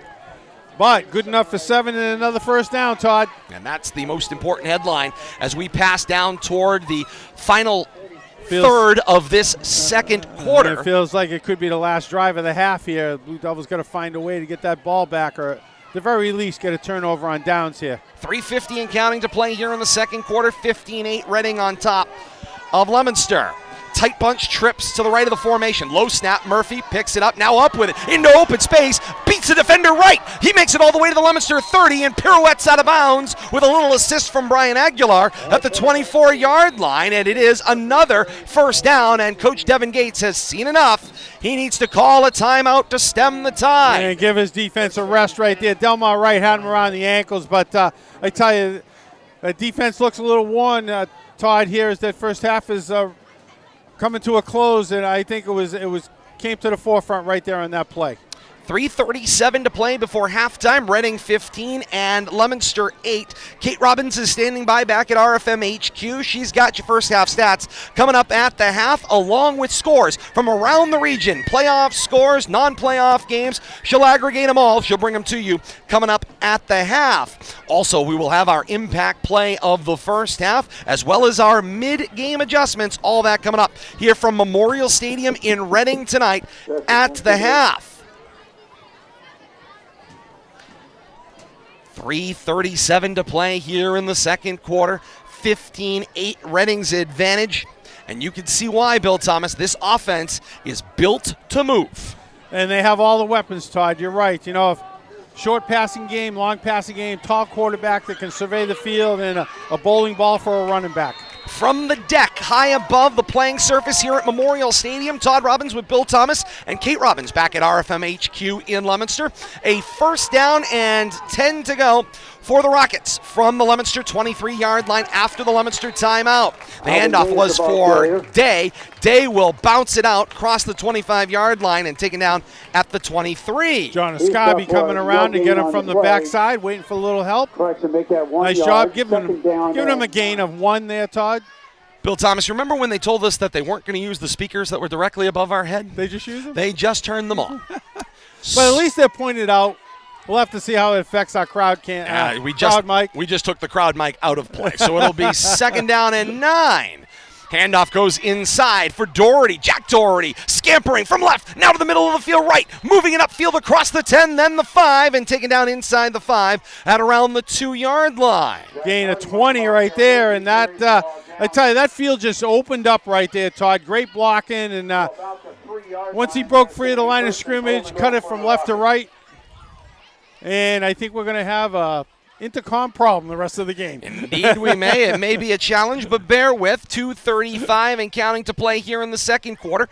Reading with a 15-8 advantage and continuing to push the football from right to left in an effort to add one more to the board before halftime.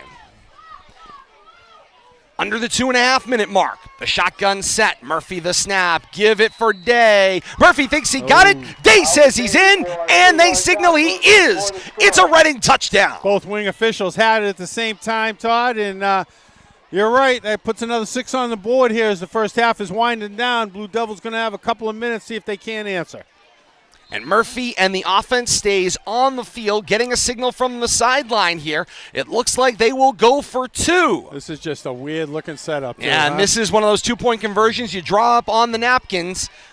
What hole do you run into? The snap, give it for Day. Day takes it to that same hole left of the center and just pushes his way through the defense and into the end zone. 2-point conversion is good. So I have to ask you, Todd, why don't we ever see a play like that on regular offense? It's a great question. I mean, it looks like it confuses the defense in a short yard situation. I think it would be an interesting look, but we never see that kind of play on offense. This will be one of those things that you will be questioned, I'm sure. It's just one of those awkward formations. To be honest with you, Bill Thomas, as an announcer, I hate it because I never know where to go with that. I don't even know what you call it. A 3-3, it's a triple stack. 3 in the middle, 3 on each side, the quarterback with a running back. I call it the 3-3-3 and go. But which direction is he going to go? He went to the hole between the center and the left. But I love that look of the formation because I tell you, the defense has got to have no idea how to defend that. Gone to the same place twice, and it's worked both times. Stand up. 2:18 to play before halftime. It's Reading 23 and Leominster 8. See if the Blue Devils can't answer. But you know what, Todd? This is where they could really get in trouble here if they try to force something. Last thing you want to do is create a turnover, give up a turnover in your own side of the field, and give up an easy score here going into the half. And Leominster gets the football after halftime. They do. Palm drives this one end over end downfield, pushes Encarnacion back to his own 5-yard line. Head of steam and the space to the 15, then the 20, and the Gunners will close across the 20 and down at the 21-yard line. So it'll be a Leominster 1st and 10 at their own 21, going left to right, 2:11 to play before halftime. Return of about 15 yards there for Ricky, but not very good field position. This is a danger zone, Todd. I'm fearful for what might happen here, but I'd love to see the Blue Devils find a way to push the ball down the field. Just don't get careless here. That's the quicksand potential. Blue Devils going to get the ball to start the second half. You don't want to go into halftime down 3.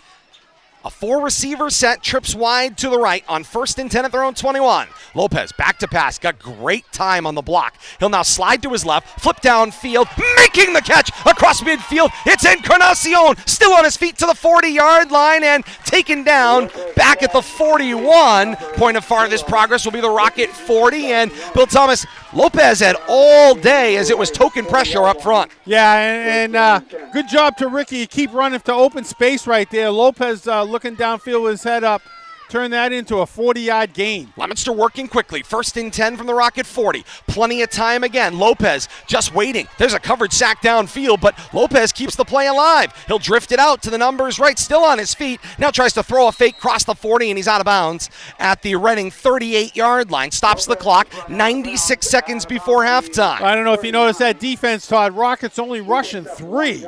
That's why there's no pressure. Flooding the defensive zone, passing zones with 8 defenders. It's no wonder Lopez couldn't find anybody to throw the ball to. But good for him not to try to force something into what was pretty much double coverage all the way around the field, downfield.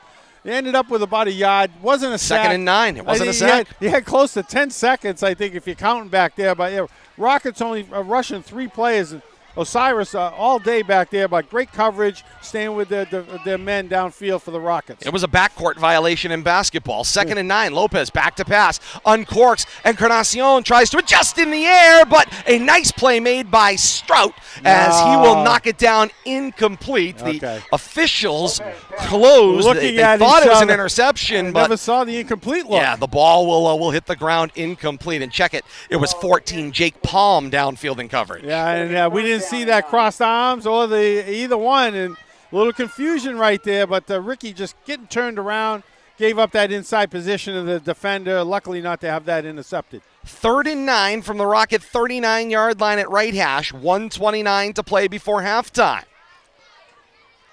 You also face the possibility here, Bill Thomas, of giving the ball back to Reading with a lot of time on the clock as well before halftime. You're exactly right, Todd. They got to be careful here, but either way, I think that if the Blue Devils don't get a first down here, I was going to say Reading's probably going to end up calling a timeout, but Leominster wants to talk about this. Yeah, the clock was stopped on the incompletion, so Coach Devin Gates spends the timeout. 1:29 to play here in the second quarter. Reading 23 and Leominster 8.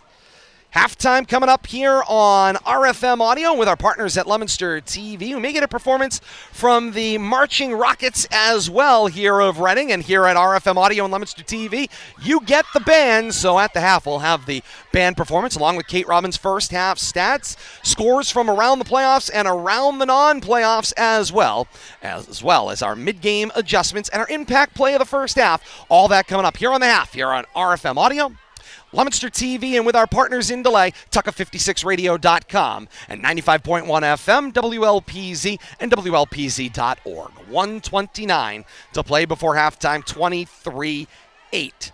Reading's advantage right now. And Bill Thomas, people are going to try to run some comparisons. They're going to say, is this the Peabody game thus far? And I would say, no, it's not. Peabody had much firmer control by halftime of that football game. Leominster's in this football game. They're down 2 scores, but they're firmly in this football game. They just need to stay in this football game. I think that the Blue Devils defense is playing a little taller tonight than they did against Peabody. They fell behind, by 3 scores early on against Peabody and were just never able to right the ship.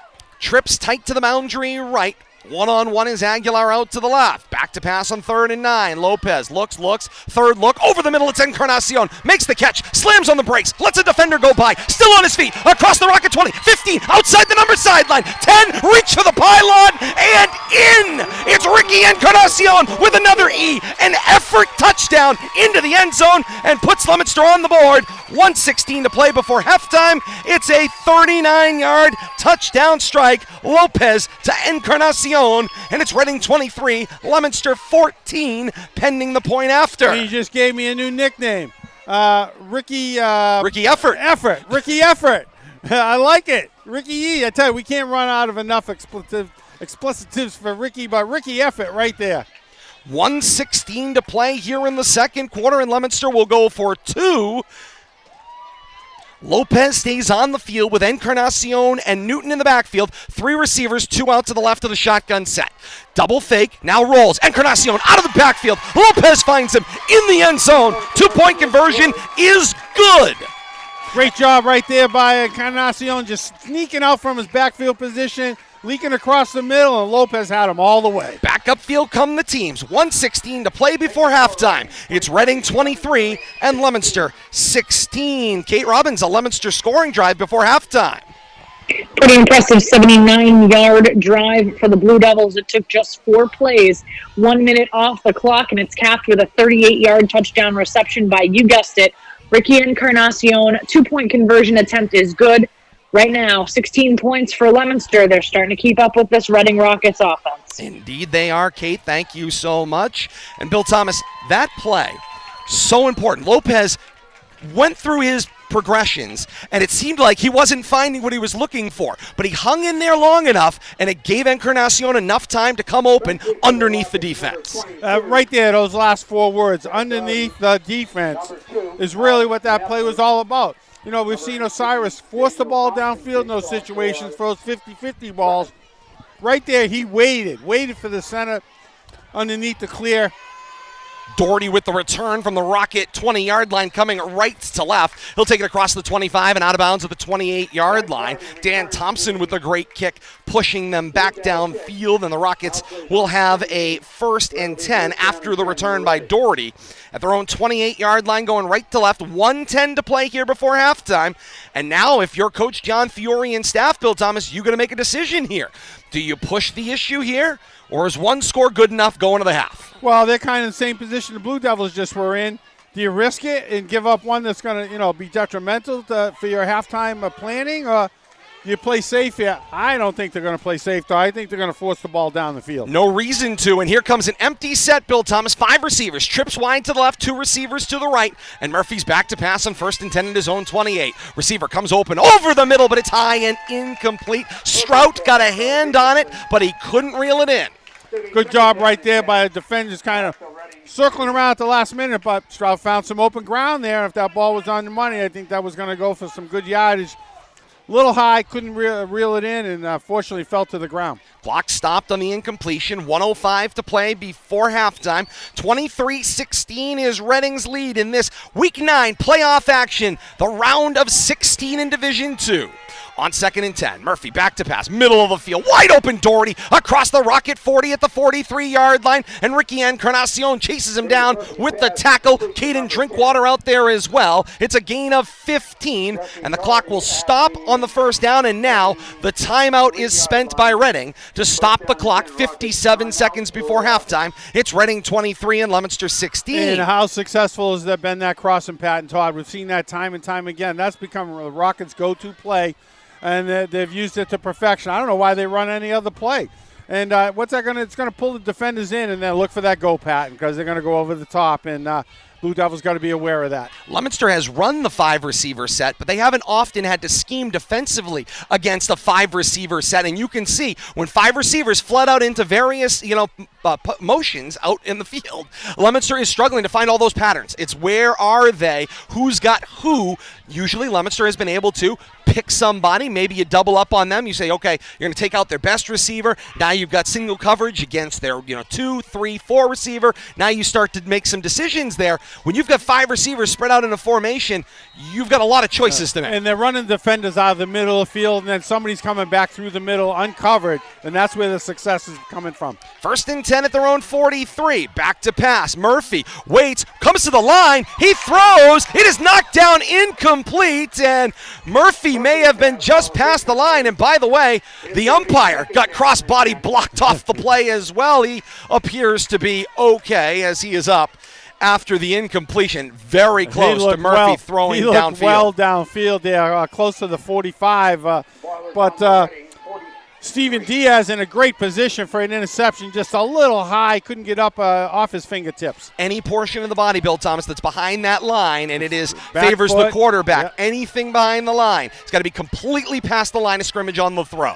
2nd and 10, screen thrown out to the right, complete for Doherty. Doherty takes it on an angle from the numbers to the boundary, crossing midfield and out of play at the Leominster 47-yard line. Stops the clock, 44 seconds left before halftime, and Reading moving the ball downfield. And, of course, they've got the kicker, Jake Palm, who's got the leg. Gain of 10 on that one. It's a 1st and 10 for Reading. Nice job right there. I tell you, Delmar Wright jumped that, and he was right in that passing lane. I don't know how that ball got through his upraised arms, but a nice job right there anticipating what was happening. Just couldn't get his hands on the football. Deliberate pace here. No need to hurry, and Reading just moves at their own beat. 1st and 10 at the Leominster 47-yard line at right hash. Shotgun set, Strout's the motion man. He'll be slot to the left. Back to pass, it's Murphy. Got some time. Looks out to the boundary. Underneath. Pass is caught. Nice catch made there by Beckenhughes. He keeps it in bounds and moves the ball across the 30 and out of bounds now at the Leominster 27-yard line. Gains 20 on that play. And the clock is stopped 37 seconds before halftime.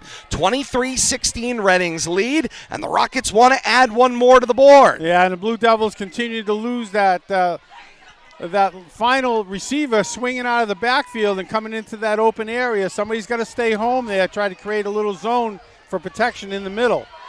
1st and 10 for the Rockets at the Leominster 28. Low snap fielded by Murphy. Murphy now scrambling as the defense forces him out of the pocket. He's rolling to his right. He will throw to nobody in particular, incomplete. He was well past the end spot, so definitely outside the tackles. Don't have to worry about intentional grounding there, but Bill Thomas, there was nobody in the general area, but that's what a 4-year starting senior quarterback has, that presence of mind, knows where he is on the field, and knows he can just throw to open space. Yeah, smart move there, but you know what? There was no open space in the middle because Josh Cormier stayed home that time, never gave up the middle of the field until he saw the quarterback was in trouble, decided to rush, and that's what flushed him out of the pocket. Nice play right there by Josh Cormier to force that play to go elsewhere. 27 seconds left before halftime.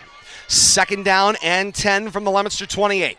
Murphy with a knee-high snap, sets, middle of the field, throws, in and out of the hands, and incomplete. Beckenhughes was the intended receiver, and he was among a quadrant of Leominster defenders, but he was in open space. He just couldn't reel it in, incomplete. He was, and it went through one of the Blue Devil defenders, too. I think it might have been Ricky Encarnacion's hands afterwards, but a little too late for him to adjust on that, but almost a turnover right there. Blue Devils need to find a way to stem this drive here. 23 seconds left in the half. 23-16, Reading's lead, and a 3rd down and 10 at the Leominster 28-yard line at left hash, going right to left. Shotgun set, 3 receivers, make it 4, tight to the formation, 2 on either side. The shotgun snap and back to pass. With some time, it's Murphy, middle of the field. There's Beckenhughes, makes the catch across the 15 and taken down at the Leominster 10-yard line. 1st down for Reading, and the clock stopped, and now the timeout taken. 15 seconds left before halftime. It's a 16-yard gain. Murphy to Beckenhughes. Nice job right there, finding a way to get that open receiver, coming across the middle. Gets him the ball, standing tall, and I don't know how many times we can say that, but Murphy just showing a presence that's there from being a 4-year starter. It's on display tonight. 15 seconds left before halftime, 23-16, Reading's advantage. Coach Devin Gates has asked for the attention of the crew chief and now is looking for a conversation. Meanwhile, defensive coordinator Dennis Manoni continues to meet with his defense downfield. Coach Gates got his message into the crew chief, and now the Leominster huddle will break coming out of the timeout here. Time for at least 2 plays here, Bill Thomas, and maybe 1 timeout left for Reading here. If the scoreboard's correct, I would say that is correct, Todd. 1st and 10 for Reading at the Leominster 12-yard line at left hash. Shotgun set, trips tight to the boundary left. Snap for Murphy. Got some time. He looked to the one-on-one on the right of the field. Instead, comes back, middle of the field, finds the slant, finds Beckenhughes into the end zone, and Reading puts 6 more on the board. A response from the Rockets. And a 12-yard strike that couldn't get any prettier, but where did it go, Todd? Across the middle. And there was Beckenhughes to make the catch. Murphy standing tall, waiting for him to clear the defender, and automatic. It's 29-16. Reading advances to a 2-score lead once again. Conventional point after. Ball down from Murphy. Kick is true for Palm. And back up the field come the teams. 10 seconds left before halftime. It's Reading 30 and Leominster 16. That's a tough one to give up. Right before half, you just battled down to 1 score, but now no time to answer. And looking at a 2-score deficit. Good thing you're going to get the ball to start the second half. You're going to have to come out and answer right away if you're the Blue Devils. Score, respond, score, respond, score, respond. That's where Leominster is at right now, and they are playing from behind. It's going to be very important when they come out with that first possession in the second half because, we saw it once again against that Wachusett game. Against Wachusett, once Wachusett fell down 3 scores, they battled back to within 1, but it's tough to put 3 scores in a row up against such a good opponent, and, it's just not the road to success. Ball back on the tee, 40-yard line at our right. Whistle to continue play once again. Blue Devils haven't played like they should be down, have given up 30 points. Defense hasn't played that bad, but the Rockets' offense has been very efficient. They are efficient, and we'll add another E, Bill Thomas, effective in their movement. Palm sends the ball, a ground ball up the middle of the field, fielded on a high hop by Jared Viola. Viola takes it right into the charging Gunners and down around the 38-yard line. 6 seconds left before halftime. It's 30-16 Reading on top. Leominster gets the ball after halftime. What does Coach Devin Gates decide to do here? Do you take the 1 pop, or is it too risky here? I see 4 wide already, Todd, so I think that's going to be our answer. Never been fearful with this group as they want to go downfield. Coach Gates sends the signals into the team. Coming out of the huddle here. Drinkwater switching sides here. Indeed. Coming over to the near side, go 3 wide. He'll be slot to the right, not a spot you see Drinkwater often. Exactly right. Trying to lose him on the defense, I think. There's the snap, and Lopez drifts out. Hangs, and he will launch downfield. It will be a jump ball well short of the end zone. That is, in fact, picked off at the 20-yard line of the Rockets. The interception by Jake Palm, his second on the night. Harmless interception is just going to be a stat, but doesn't surprise me the Blue Devils threw the ball downfield, but they will get the ball to start second half, and I'm sure they'll be chucking the ball downfield, trying to come back from 2 scores. Round of 16, opening round of the Division II playoffs here in 2022. Halftime score in the 6-11 matchup. And the 6th seed Reading Rockets are on top of the 11 seed Leominster Blue Devils by a 30-16 score at halftime. Leominster going to play from behind in the second half, Bill Thomas. They're going to have to make something happen on that first drive of the second half. Well, they are, Todd, because once again, they give up that ball after having the open half possession. And if Reading comes down and puts another one up, 3 scores is a tall task, especially the way the Reading offense is playing. They've had every answer. Every time the Blue Devils have scored, they've answered right back. They find a way to put 2 extra ones up, too, and the Blue Devils haven't scored, and that's how they've gotten that 14-point lead. Coming up at the half, we've got a busy halftime show to come. A performance from the Marching Rockets of Reading, because you get the bands here on RFM Audio and Leominster TV. Kate Robbins is standing by at RFM HQ. She's got your first half stats and scores from around the region tonight, playoffs and non-playoffs alike, out there on the internet tonight. Also, we will have our mid-game adjustments before second half kickoff. Halftime score of the 6-11 matchup, 6-seed Reading 30, 11-seed Leominster 16. A break and we're back with more. This is high school football on RFM Audio. I'll never forget the day I decided to go out for the football team. Mr. Banks, the JV football coach and my history teacher, asked me to stay after class. I thought I was in trouble. He said, "Hey, Darius, have you thought about going out for football? I think you'd be great." Fact is, I never played football. Fact is, I never had anyone tell me I'd be great at something. So, with no experience at all, I signed up. And a week later, I padded up and was running drills on the field. I never was great, but playing high school sports was one of the greatest experiences of my life. I was accepted by my teammates, and I learned that when someone believes in you, you can believe in yourself. Encourage a student you know to take part in a high school sport. This message presented by the MIAA and the Massachusetts Secondary Schools Athletic Directors Association. Papa, why can't we telegraph while riding a horse? Son, there ain't no one to blame but Jeffro. He was riding old Betsy the Stallion, tip-tapping away at his telegraph, when blam! Ran right into the side of the saloon. Well, if Jeffro can't do it, neither should you. Don't text and drive. Visit StopTextStopWrecks.org. A message brought to you by the National Highway Traffic Safety Administration, Project Yellow Light, and the Ad Council. Hi, I'm Smokey Bear, and I made an assistant to help you out, because only you can prevent wildfires. Hey, Assistant Smokey Bear. Call me Papa Bear, because I'm grilling up dinner. Do you get it? Yes, good job. So, what should I do with all these coals? Don't just toss them out. Put them in a metal container because those embers can start a wildfire. I understand. The stakes are high. Ha, ha, ha, ha. Learn more at SmokeyBear.com. Brought to you by the U.S. Forest Service, your state forester, and the Ad Council. Is there a student athlete at your school that deserves recognition? Someone who's constantly representing your school as a good citizen and should be acknowledged. Now is your chance to nominate a student athlete for the MIAA Student Athlete of the Month Award. This award is presented monthly to 2 student athletes who display excellence in the areas of academics, athletics, and community service. Students in grades 9 through 12 who attend MIAA member schools are eligible to receive the award. Visit the MIAA website at miaa.net to nominate a student athlete today. The Massachusetts Interscholastic Athletic Association, building the future through educational athletics. This is Bob Sosi, the voice of New England football, for the best high school football action in North Central Mass, featuring our award-winning broadcast team of Todd Robbins, Bill Thomas, and Kate Robbins. Keep it right here.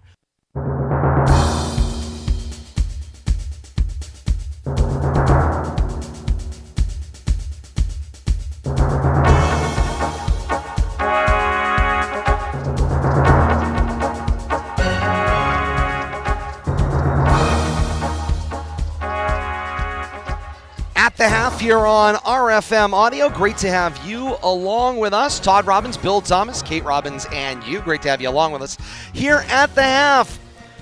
Round of 16 action. Reading on top of Leominster, the 6-seed Rockets 30 and the 11-seed Blue Devils 16. Coming up at the half, Kate Robbins is standing by. She's got your first half stats, scores from around the region. But first, it's the pride of Reading, the Reading Marching Band, right here on RFM Audio and Leominster TV.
The pride of Reading, the marching Reading High School band here on the turf here at Memorial Stadium at the half. 30-16, Reading on top of Leominster in this round of 16 Division II playoff matchup.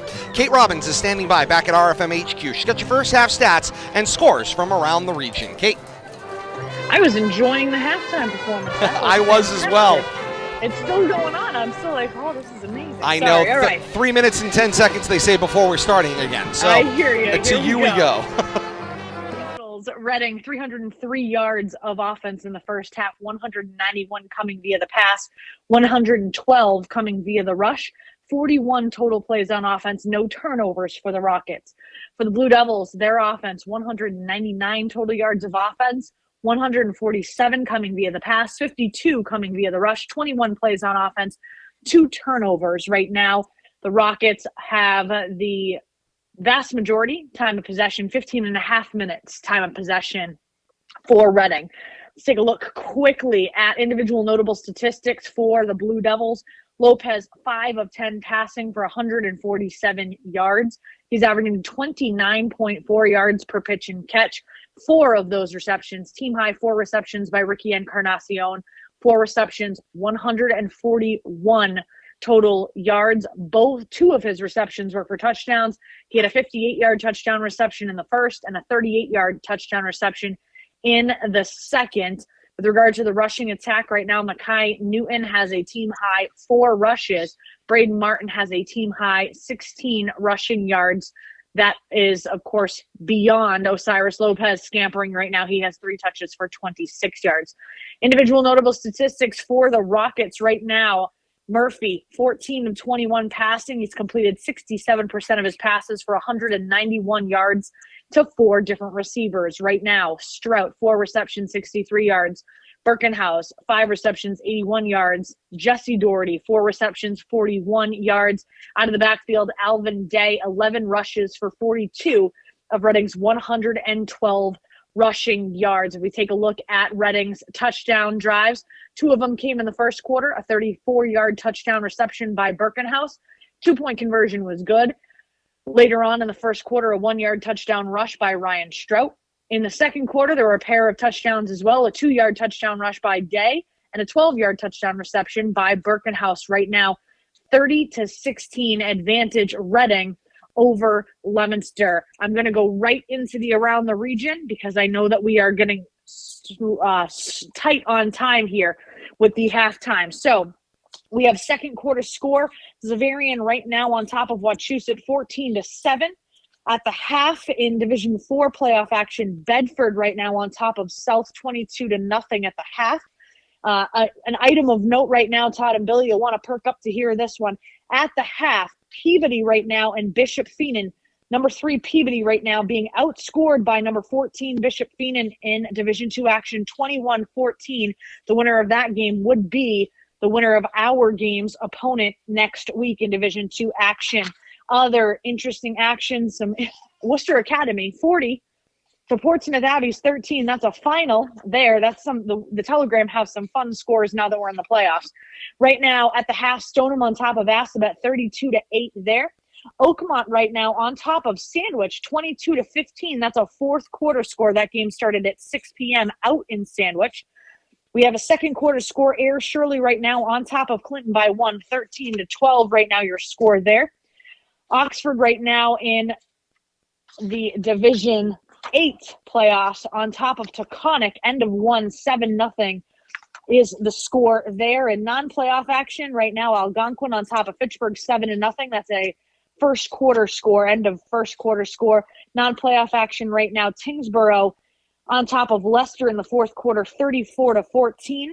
Other playoff action for the Blue Devils, field hockey today, a victor over Mansfield 4-1 the final. And right now in soccer out at Doyle Field, halftime score, Leominster High School on top of Bishop Feenan 1-0.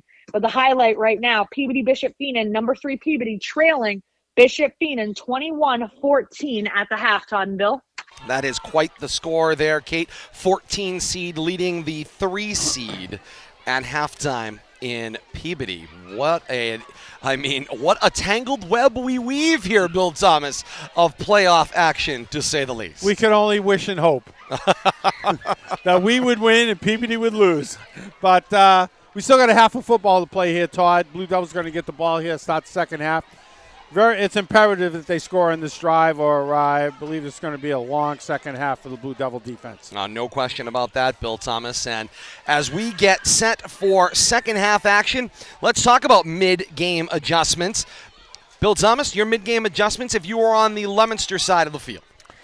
Trying to figure out how to shut down those crossing patterns, Todd. I don't know if you got to go man-to-man and keep a couple of zone defenders in the middle just to pick up who's ever coming across the middle, but they're just getting annihilated across the middle of the field, and first down after first down, and gain after gain. Let's give a lot of credit to Day. He's really done the yeoman's job at the running back position. Murphy's performed admirably at quarterback, but it's just those crossing patterns. Defense got to stop them.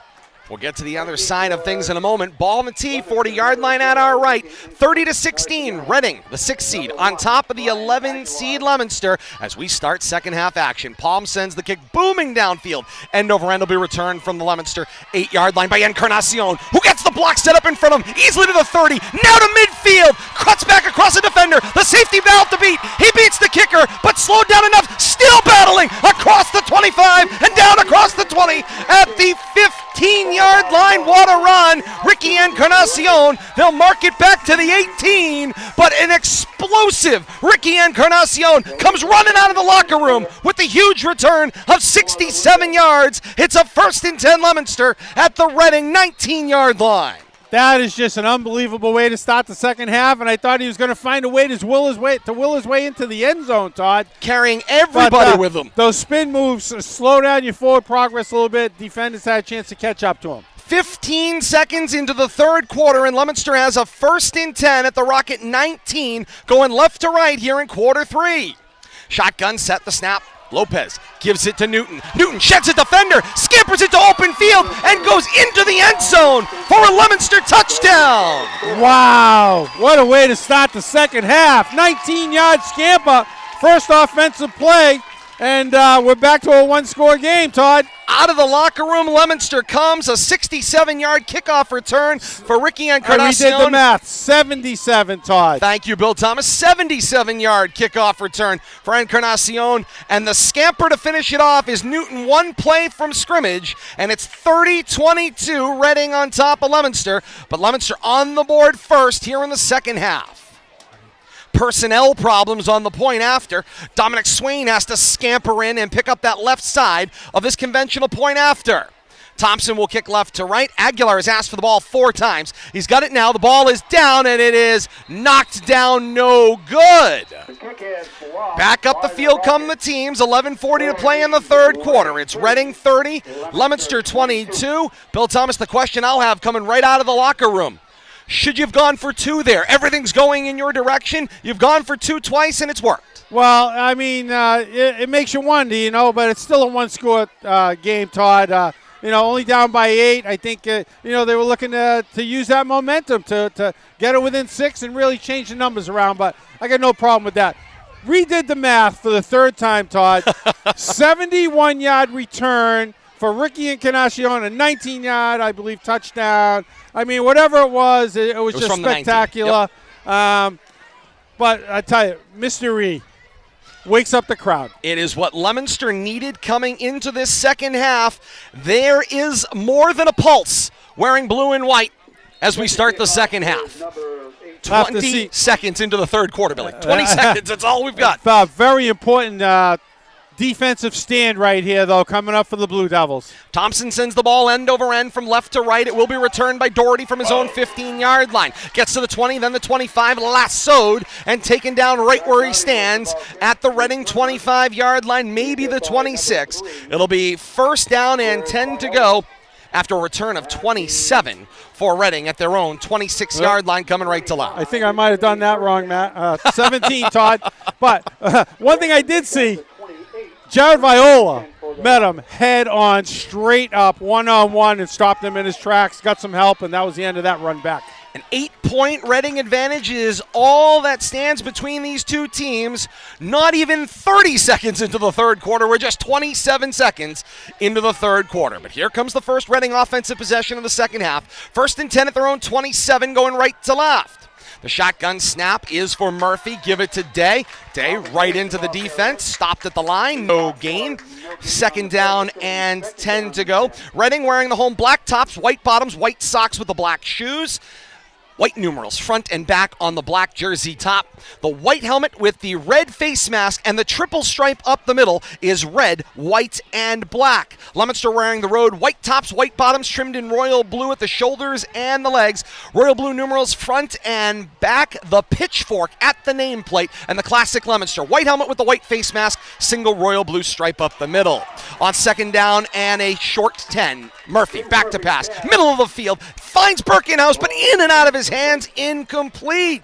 That crosser, but once again, Josh Cormier stayed home in the middle there, and Murphy had to delay getting that ball out there to his receiver. Had to wait till he cleared the far hash marks, Todd. I think that disrupted the play just enough, but caused that pass to go high off the fingertips. 3rd down and a long 9 from their own 29, going right to left here. 10:53 to play here in the third quarter. I tell you, I feel for Josh trying to protect that middle along with the other inside linebacker. The ground ball snap thrown back to Murphy. Nice blocking, though. Murphy recovers, goes middle of the field, and it is intercepted by Ricky Encarnacion, crossing the 35 and down at the Rocket 30-yard line. That play was botched from the start. The center, Colin Donahue, threw a ground ball wide to the left of Murphy. He picked it up. He settled himself. He found a receiver over the middle in Napoli, and he threw it right into the hands of Ricky Encarnacion, who jumped the route for the interception. Yeah, I don't want to say he panicked, but yeah, threw the timing off in that play, Todd. He had to go down for the ball. He looked up. I don't think he picked up all the defenders, but Ricky was in the right spot at the right time. Just stepped in front of the intended receiver, brought it back about 10 yards, set the Blue Devils up. Great field position. 1st and 10, Leominster at the Reading 31-yard line, going left to right. 3 receivers set, 2 into the boundary left. The snap, Encarnacion gets the handoff. Newton is the lead block in front of him. Encarnacion gets a little help from the defense. Push him forward an extra 3, maybe 4 yards. Moved up to the 25-yard line. Eman Centrella coming around from the back, but not tackling him, but just snowplowing him. Ricky trying to pick his way through that defensive line there and got picked up and carried an extra 5 yards. Thanks for the help. They give him a gain of 5, 2nd down and 5. Ball is at the Reading 26-yard line, just a step inside of right hash as Leominster goes left to right. 4 receiver even split, Newton in the backfield with Lopez. Encarnacion checks in motion from right to left, and Lopez asks for the ball. Now the screen, hits the motion man, finds Encarnacion complete out of the backfield, cross the 25, then the 20, cross to the sideline, 15, and pushed out of bounds, reaching for the 10, and out of bounds at the 11-yard line. It's a Leominster 1st and 10 at the Reading 11, a gain of 15 on the play. And I tell you, I think Ricky's going to touch the ball every play, one way or the other, either running back or coming out, swinging out of the backfield right there, nice screen, or downfield. I mean, give it to Mr. Excitement. He's pretty much got you here. Might as well ride him all the way. This is a determined class of 2023. They grew up watching those Leominster teams of the early decades, the 2010s, the 2015s. They've seen what Leominster can do. They want to be a part of that history book. 1st and 10 from the 11. Lopez back to pass, jump ball, end zone, catch made, but it is out of bounds, incomplete. I believe it was Drinkwater who went up. He made the catch. He did. It was Drinkwater, but he could not come down in bounds. He was 3 yards wide. It's incomplete. Yeah, and Drinkwater's been the missing man tonight, Todd. I'm not sure if he has a reception. Maybe one intention pass his way, but he has not been an integral part of the offense tonight. And they got to find a way to get him involved. Running a lot of decoy routes and drawing a lot of interest from the defense. Well, I'm sure he's on the defense's radar. That's for sure. 2nd and 10 from the Reading 11. Motion man. His Encarnacion goes left to right. The snap, give it to Newton. He'll take it against the grain left. Round the left corner.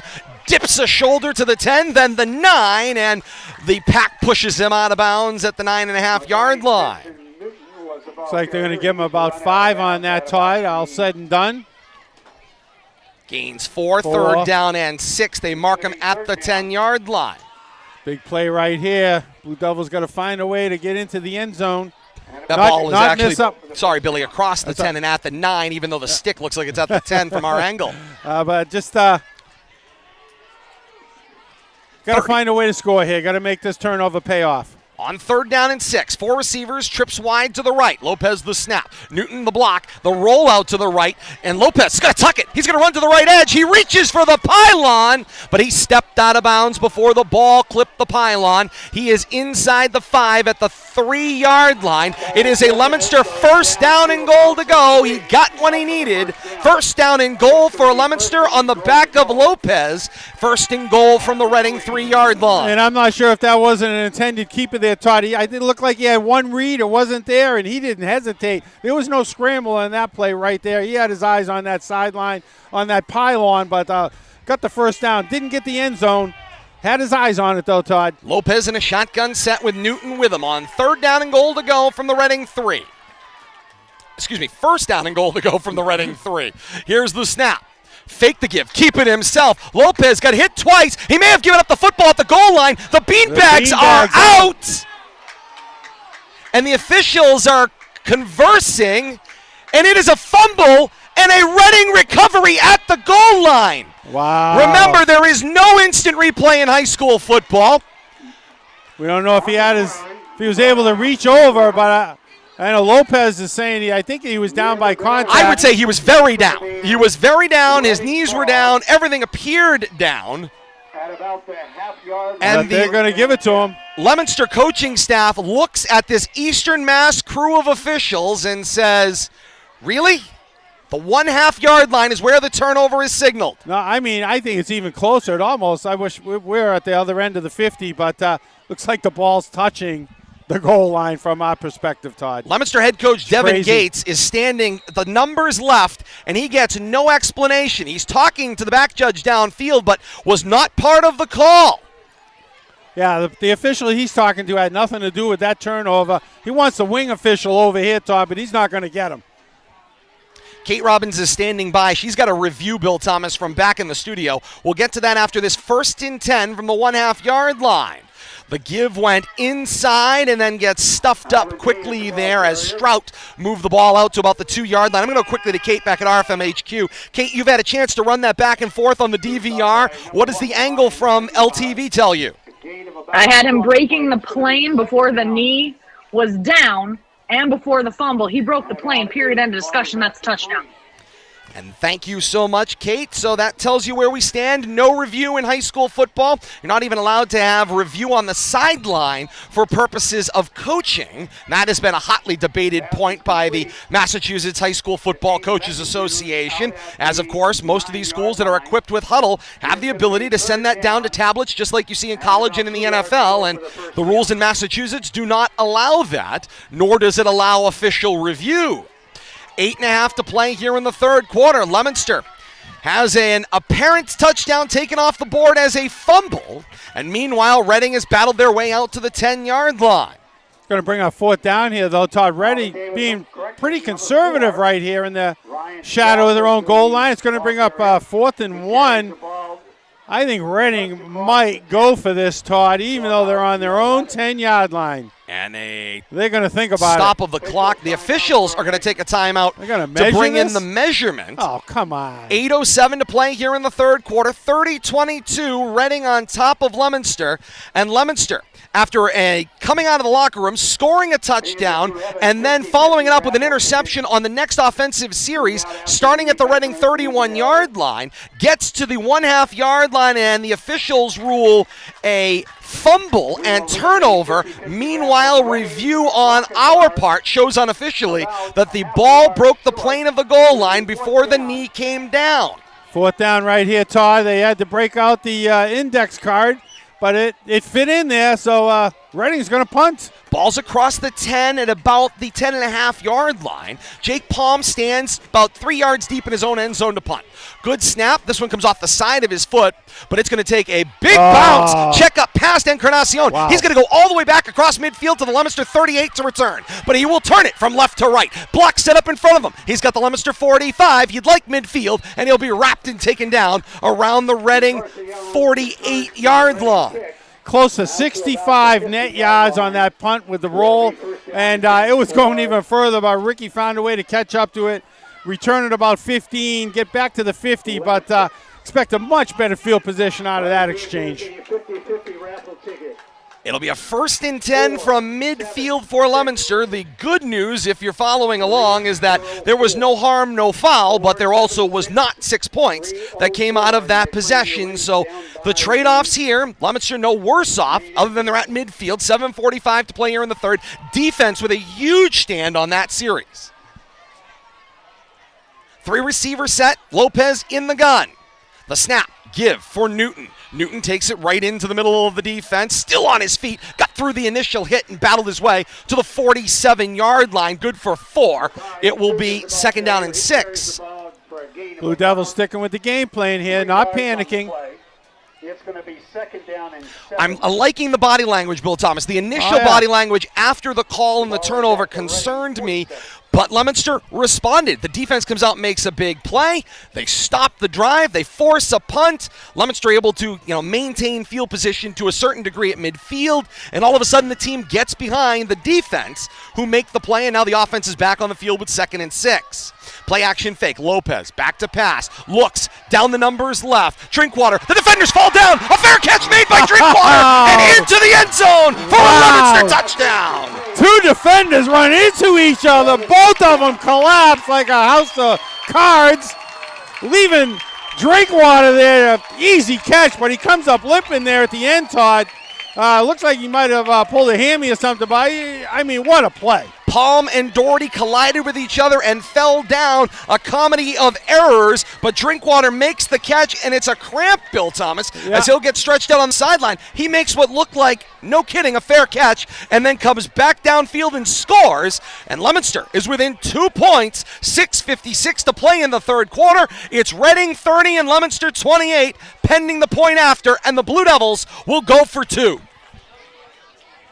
Shotgun set, trips to the wide side right, one-on-one, out to the left. Encarnacion's the motion man from right to left. Snap, the give, it's Newton. He's dancing in the backfield, he cuts back, reaches for the goal line, and he is 1.5 yards shy. 2-point conversion, no good, but back upfield come the teams. 6:56 to play in the third quarter. It's Reading 30 and Leominster 28, Bill Thomas. And Leominster comes out with 2 unanswered scores. And what a way to start the second half. You get that opening kickoff there, and you come right down in 2 plays, or 1 play actually, after that big kickoff return, and then you find a way to answer after that unfortunate turnover on the goal line.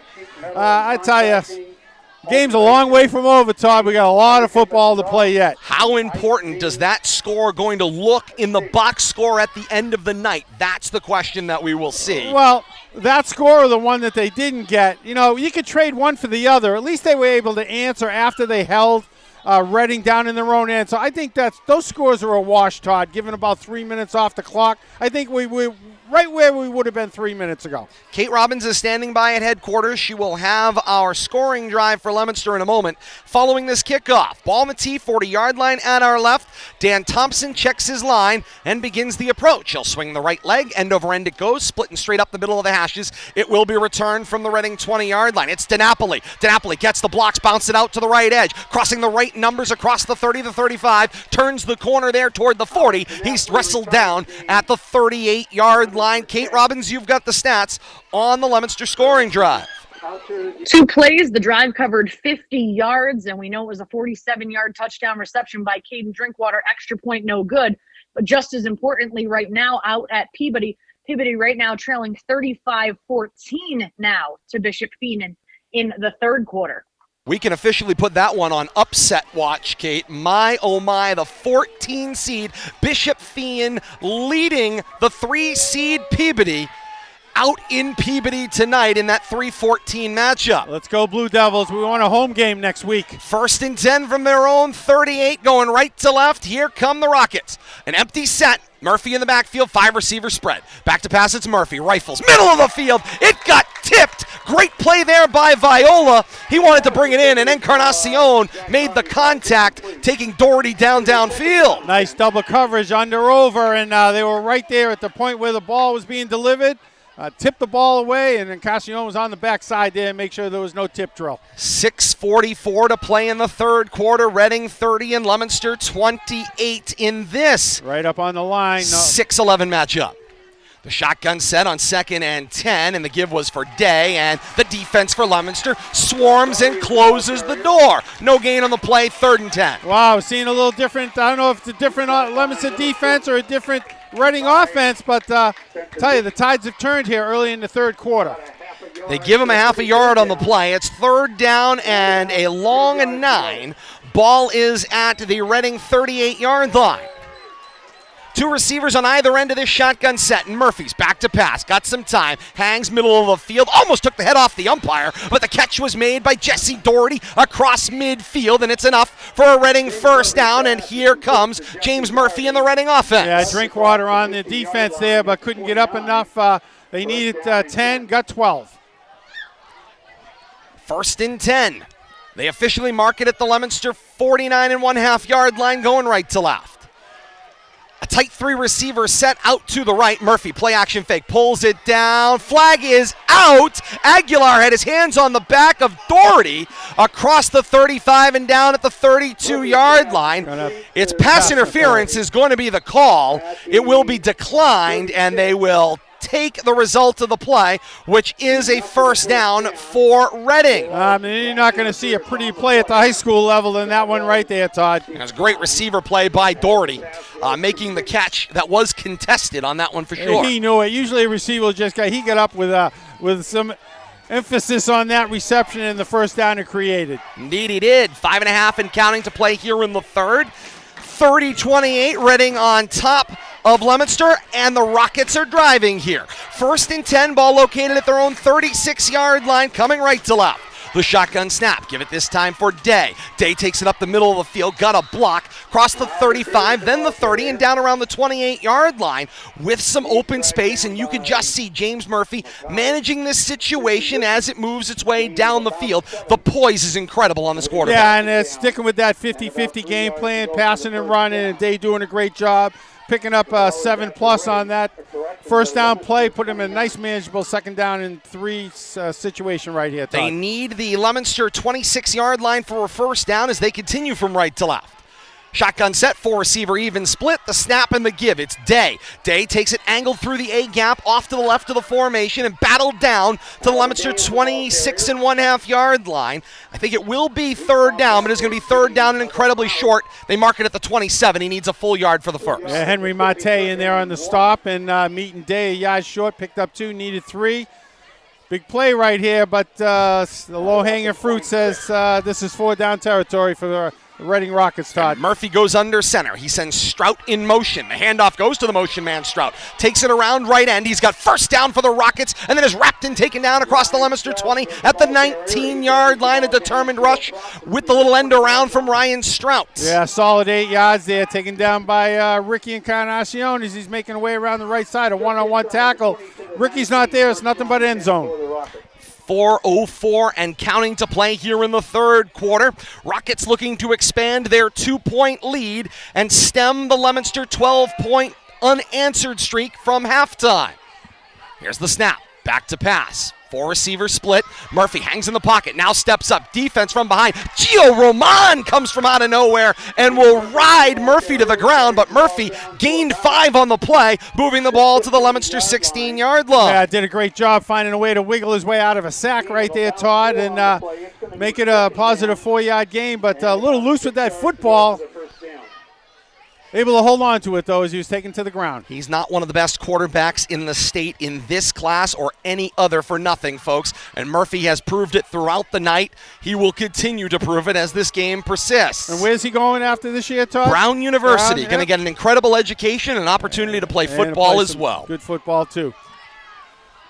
Second down and 7 to go. Motion man is Doherty. He comes left to right. Fake it to him, keep it himself. Murphy straight up the middle of the defense and down around the 11-yard line. Gains about 5 right there, Todd, but sets himself up in a very manageable third down position. Yeah, third down and 2 to go. They put the ball down at the 12. Needs the Leominster 10 from right to left in order to get the reset of the sticks. 2:40 and counting to play here in the third quarter. Well, is Murphy lanky and long, though, as he's running through that pack right there. Somebody had him around the legs. He went into a Superman move. I think he gained an extra 3 yards while he was being tackled. He's going to send trips into the boundary right. Doherty is the wide receiver in one-on-one coverage at the numbers left. Look at this one-on-one side. They've been going there frequently. Murphy asks for the ball on there third and short. Slant, the play. Aguilar with the wraparound, and he will knock it down incomplete. Nice job. I tell you, they've been running that play all night, Todd. Running those trips, creating one-on-one over here, man-to-man. I think that Aguilar smelled it coming, and he knew something was coming his way. Tail of the tape, Aguilar certainly gives up size, 5'10", 160, up against Doherty's 6'4" frame, 195 pounds. So certainly not exactly winning in the tail of the tape, Bill Thomas, but timing is everything. Exactly. Big play right here, Todd. Fourth down and 2 to go. Empty backfield. Murphy up under center. Snap. Backpedals. Throws, goal line, caught by Beckenhughes, and untouched to the end zone for a Reading touchdown. 11 yards on that TD reception, and fearless right there. They knew exactly what they wanted to do, and it happened to be going across the middle. 2:11 to play in the third quarter, and Reading reclaims their 36-28 lead. Palm will kick from right to left. Big point right here to make this a two-score game. Jack Murphy holds. Ball down, Palm to the uprights, and through. Back upfield come the teams. 2:11 to play in the third quarter. Reading 37 and Leominster 28. Now it makes you wonder about chasing that 1 point and that last Blue Devil score. Now they're chasing 2 scores, Todd. And point afters have been part of the conversation throughout the year. The celebration electrically continues here inside of Memorial Stadium. I wish I had a camera solely on Bill Thomas every time these lights flash the celebration, but the panic on your face is priceless. I'm not ready for it. I tell you, this is a great facility they have here in Reading, and they do it right. School building, great crowd, facility. Thank the great folks, Tom Souza, the athletic director, and Ted, who has been phenomenal working with us tonight, getting us set up here out on the deck right next door to the press box here. Phenomenal views here at Memorial Stadium, and great to be here to bring you this 6-11 matchup. Gorgeous field, brand new $3.5 million field, and it's bright and it's clean. And I tell you, they've really built themselves a great athletic complex here, surrounded by the track. And a great baseball, softball field behind us, further down the campus. The school is in the middle, and all the athletic fields are scattered around. I see 3 football fields. There's soccer and field hockey going on, youth football going on tonight. Just a great atmosphere for a Friday night. Palm with the kick on the side of his foot, a line drive right into the hands of Viola, who gets kind of slapped by the ball and puts his knee on the ground at the 36-yard line. So Leominster will have the football. 1st and 10 at their own 36, going left to right. Couple of seconds off the clock here in the third. 2:09 to play in quarter 3.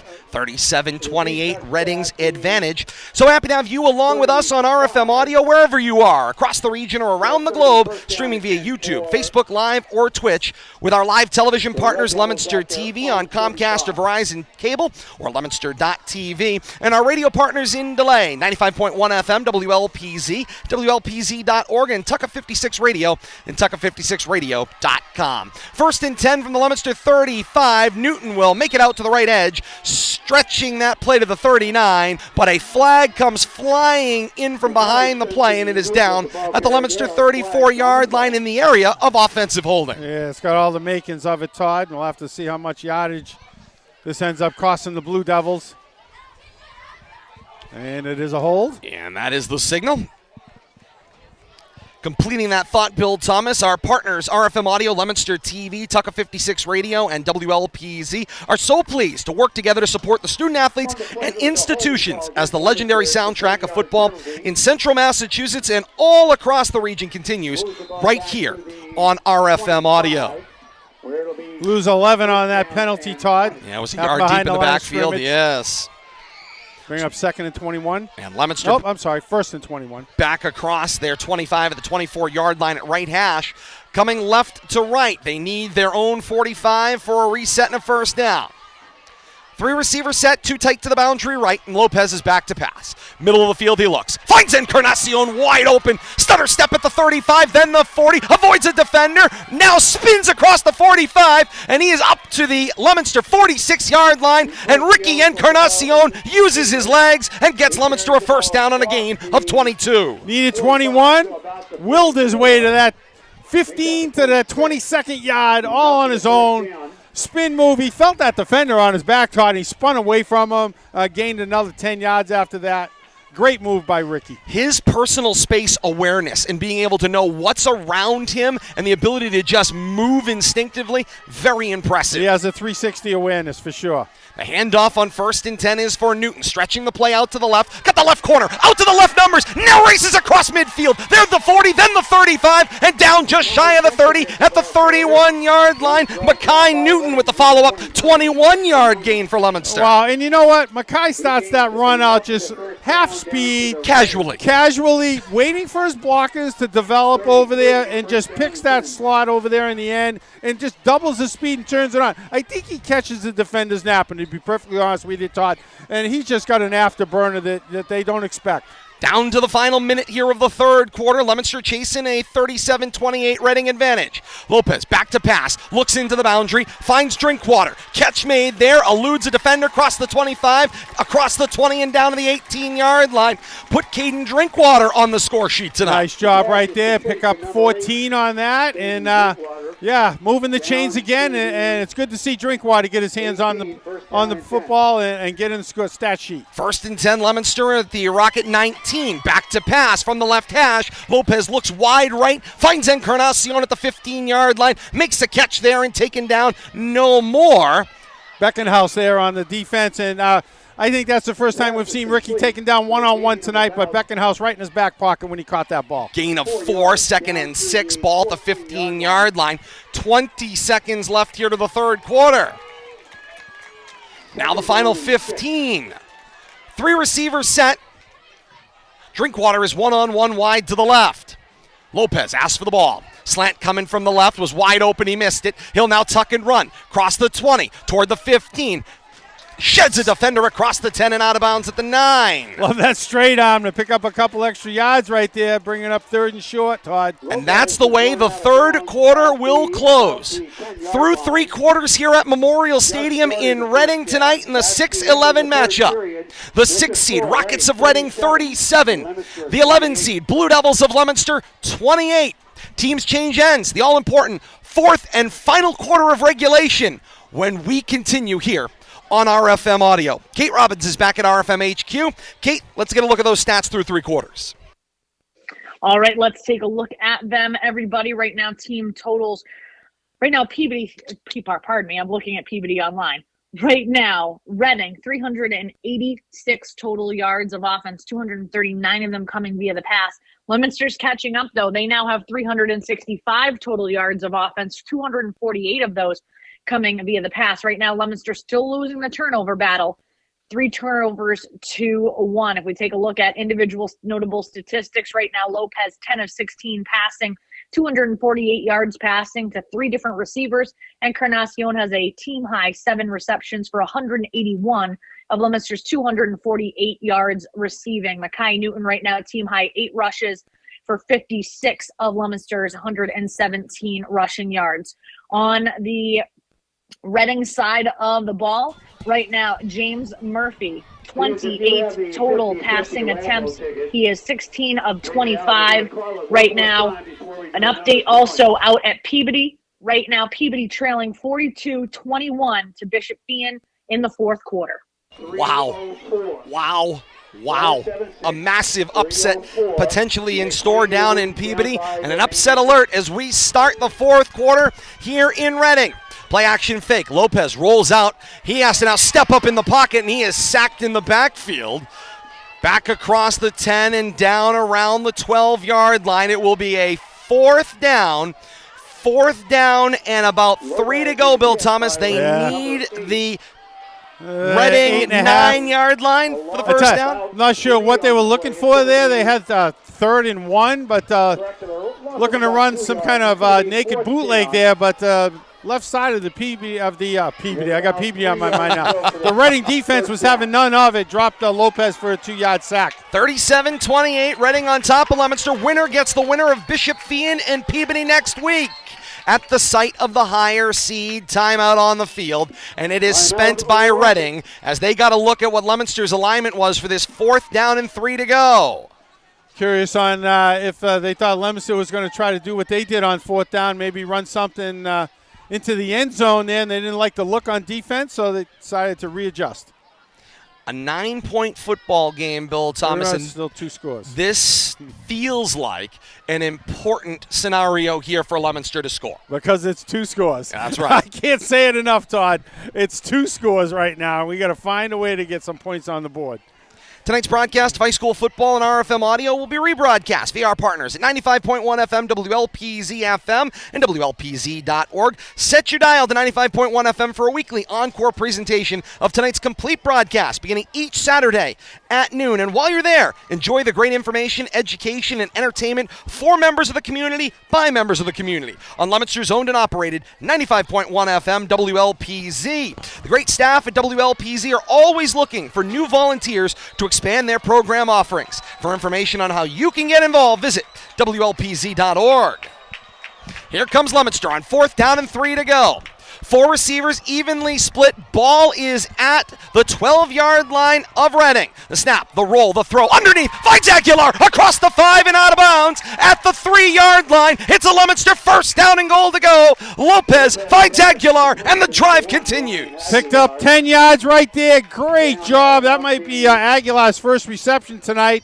But I tell you, Lopez was looking for him all the way. He found space, and Lopez hit him right on the hands. 50 seconds into this 4th and final quarter of regulation, and Leominster is knocking at the door with a sledgehammer. 3 receivers out in the formation, 2 wide to the left. The snap, the handoff, Newton gets the push, driving his legs, and down he goes at the 1/2-yard line. It'll be 2nd down and goal to go. You know what was missing there, Todd? The 2 snowplow players in the back, like we saw Shrewsbury do time and time again last week. Newton just needed a little extra push. Leominster right back on the ball. 2nd and goal from the 1/2-yard line. A flag is out, and now whistles kill the play. It is an offside signaled against the Rockets. And that was fortunate because Lopez was going nowhere on that keeper. Rockets sniffed that one out. Half the distance to the goal will go from the 1-yard line now to the 1/2-yard line, or the 1/2-yard line to the 1/4-yard line. You can start splitting it however you like, Bill Thomas, but 10:45 to play on the 4th quarter clock here, and Leominster needs this one. And this is where I wish they had an under center play, Todd. I just, when you start your offense 5 yards back, you get to see the field, but let's see how this works out. 3 receiver snap, out of the gun, give it to Newton. Took initial contact to the goal line and in for a Leominster touchdown. Works his way in over that right side of the Leominster offensive line. That's where some big meat is, and it paid off. Kai Newton absorbed the contact and pushed his way in for 6.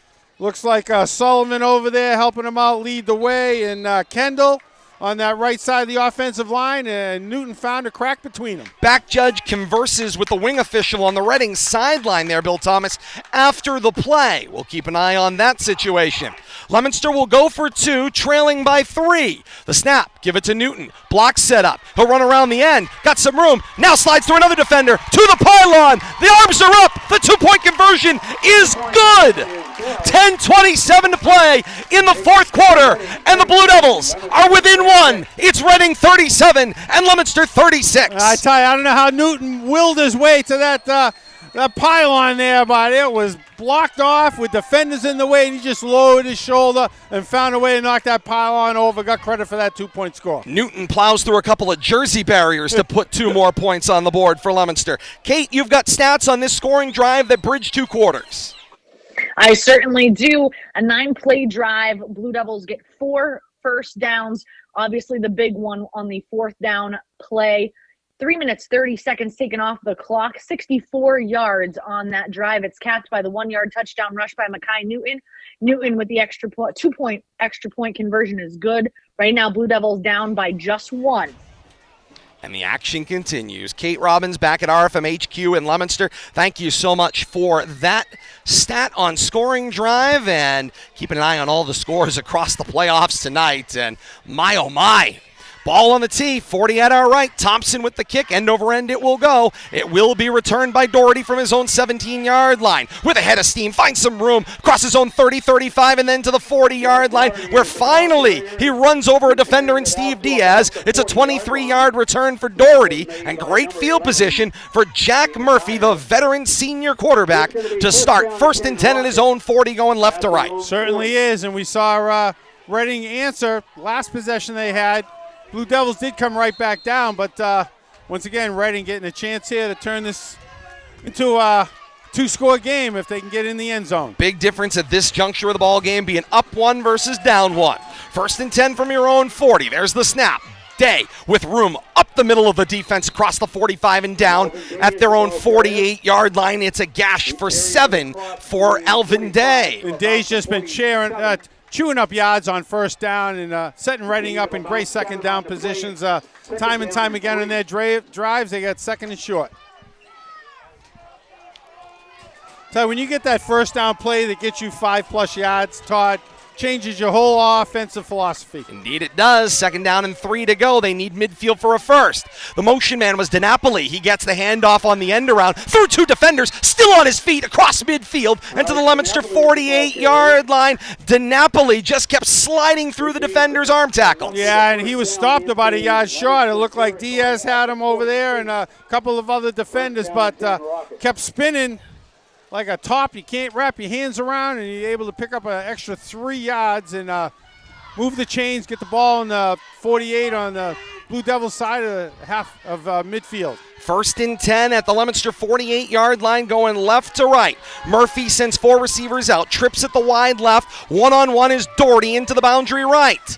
Murphy back to pass. He looked at Doherty, now goes middle of the field, and Strout makes the catch, loses the defender Viola. He's wide open across the 10 and into the end zone for a rocket touchdown, and his teammates fly downfield to celebrate.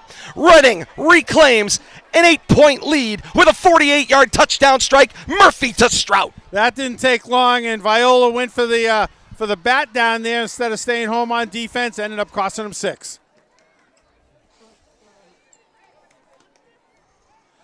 Big extra point right here. Try to keep this a 1-score game. Snap the ball down. Jack Murphy holds, and Palm puts the point after on the board. Back up the field come the teams. 9:34 to play in the 4th quarter. Reading 44 and Leominster 36. And the celebration electrically continues here at Memorial Stadium via the lights. Kind of curious on, I was interested there. They went for that 1 point instead of trying to create that 2-score situation, Todd.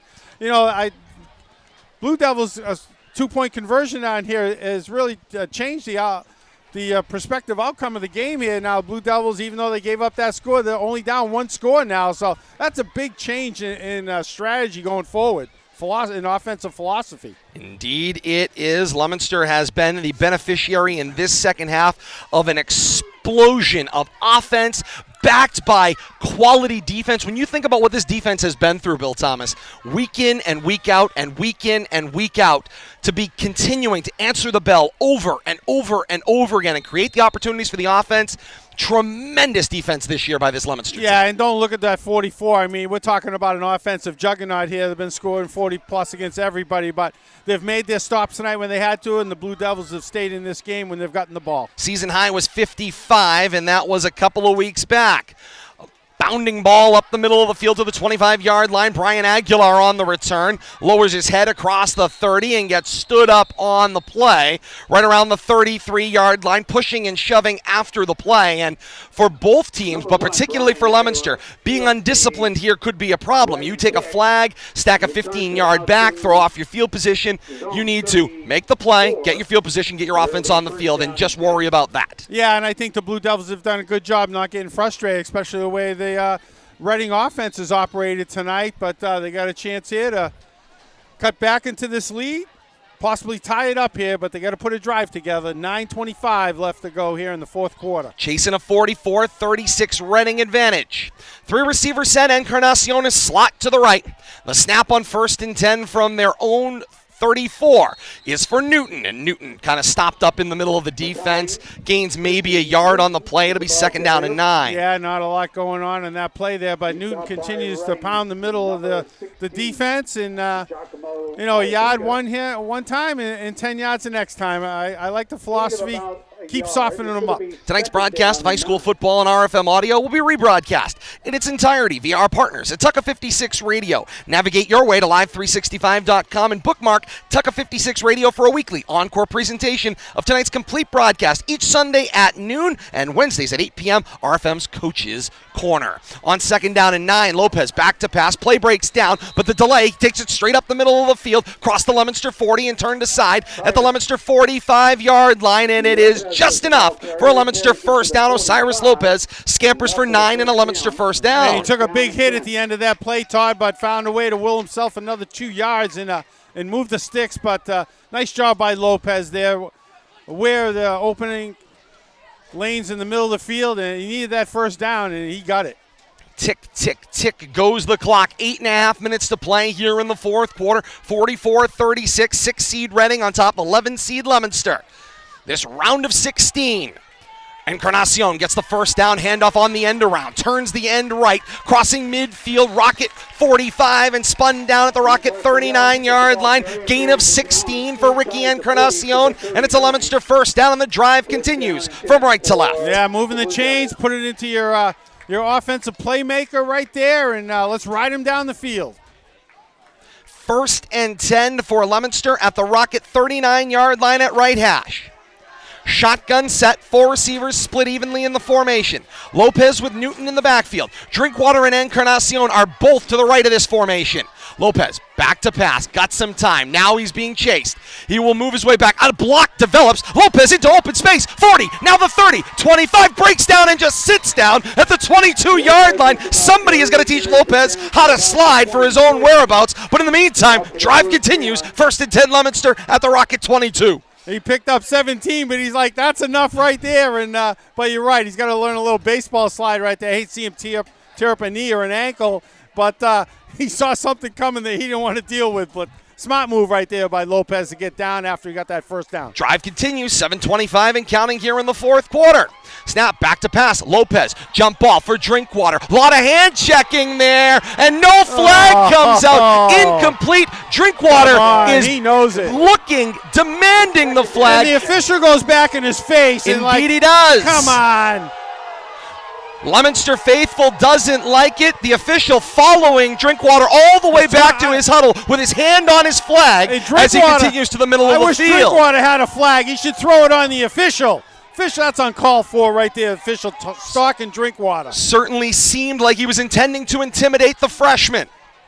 That was totally uncalled for right there. 2nd and 10, the ball at the 23-yard line at right half. You think he wants the ball again right now? I can guarantee it. Doherty never looked back for the football. That's the thing about that play that questions whether it should have been pass interference. Got some coverage issues over here, but looks like Reading straightened them out.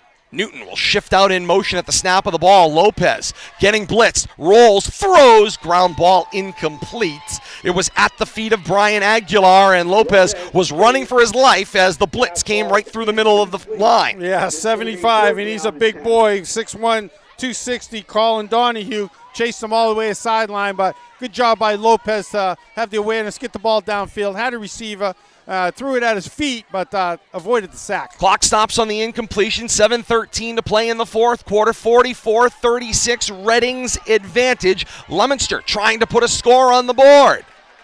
3 receivers, tight boundary right. The shotgun snap. Back to pass. Lopez goes jump ball again for Drinkwater. Doherty all over him, and the flag gets flipped out into the end zone. It's about time. And once again, the official gets in the face of Drinkwater despite the pass interference flag. I guarantee Drinkwater said, how about that time? Or at least he should have. Doherty got all up in the grill of Drinkwater. Pass interference is the signal.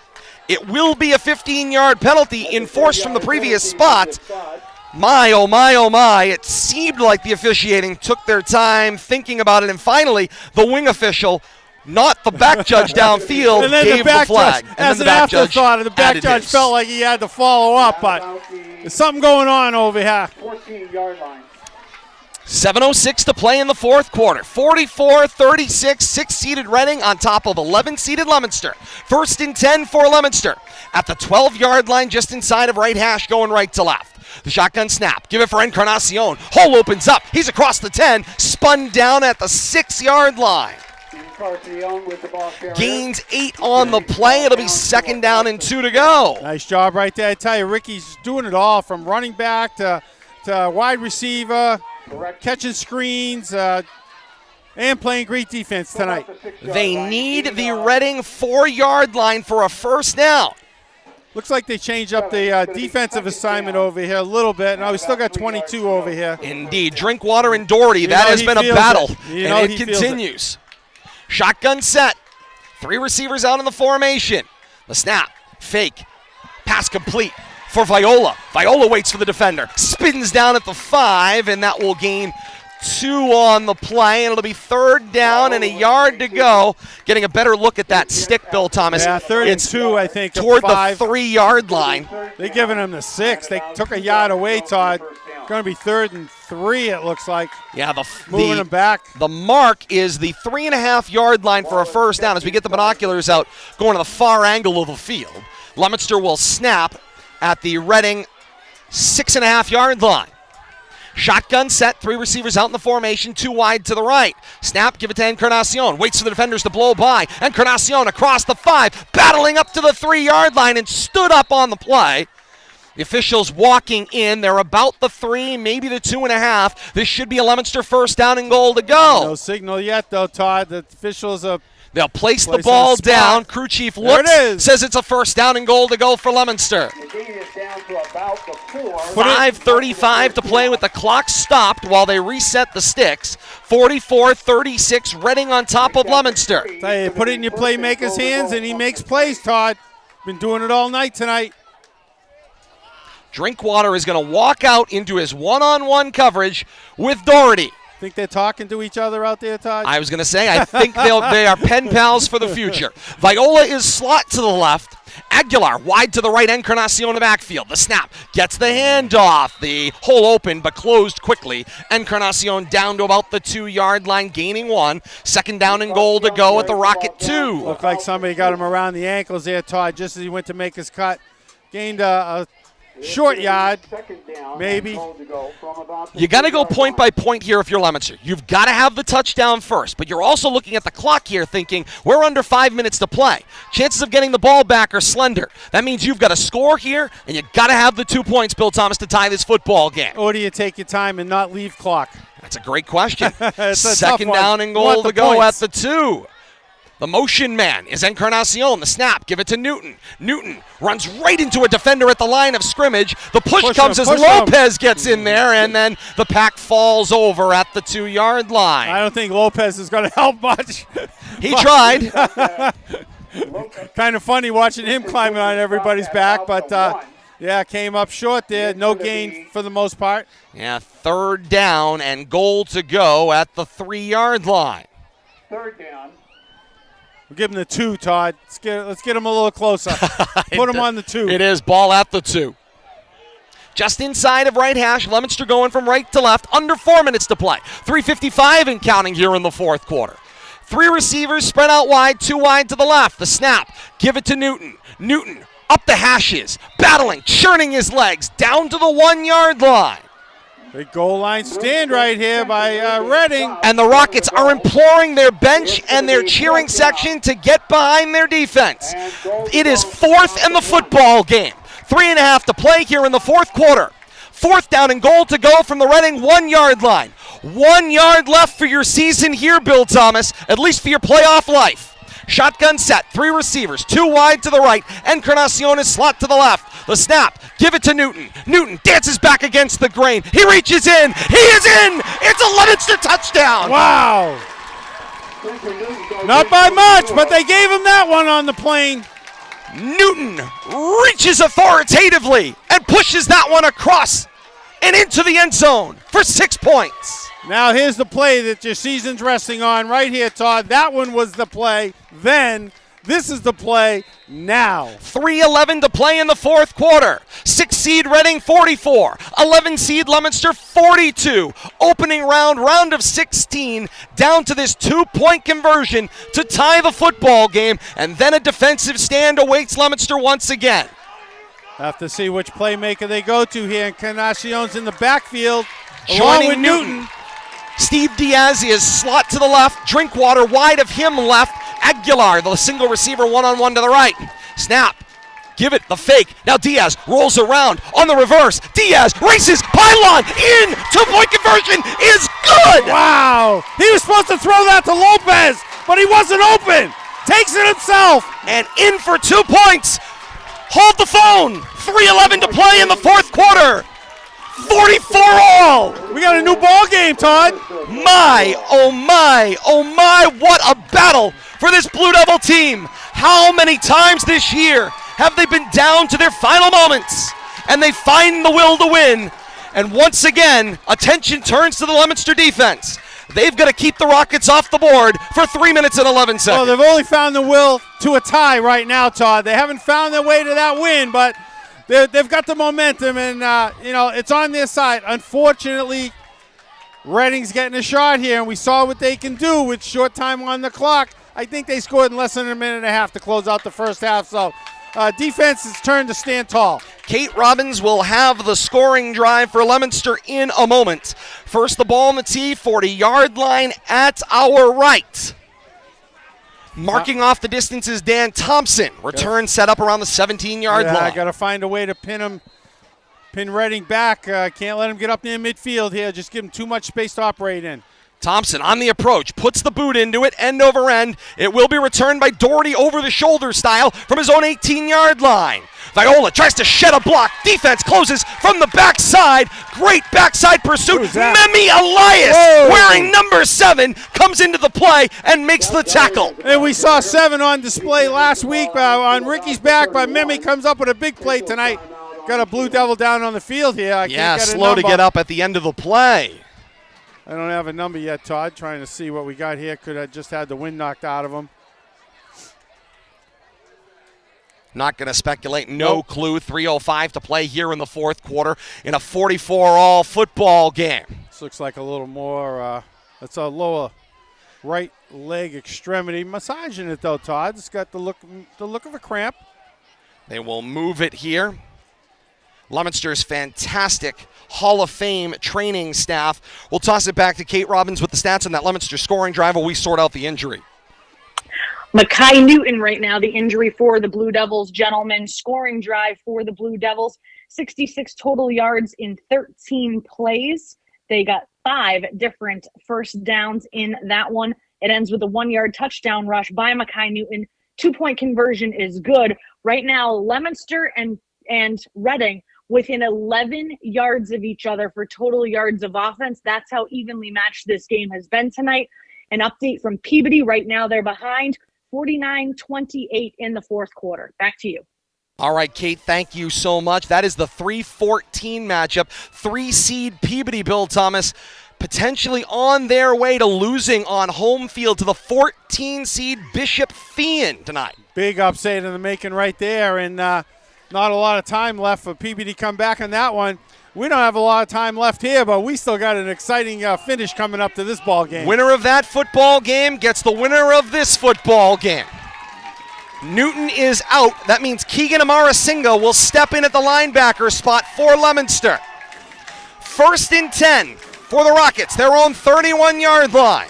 And Murphy's back to pass out of a shotgun set. He'll look middle of the field, too high, and it's incomplete long. He was looking for that crossing pattern again. It was Jesse Doherty.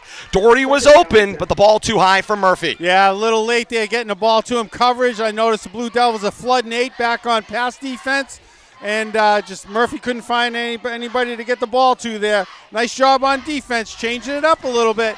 Not trying to pressure Murphy so much, but playing coverage. Clock stopped on the incompletion. 3 minutes flat to play here in the fourth quarter of a 44-all football game. You want postseason excitement? We got it for you here.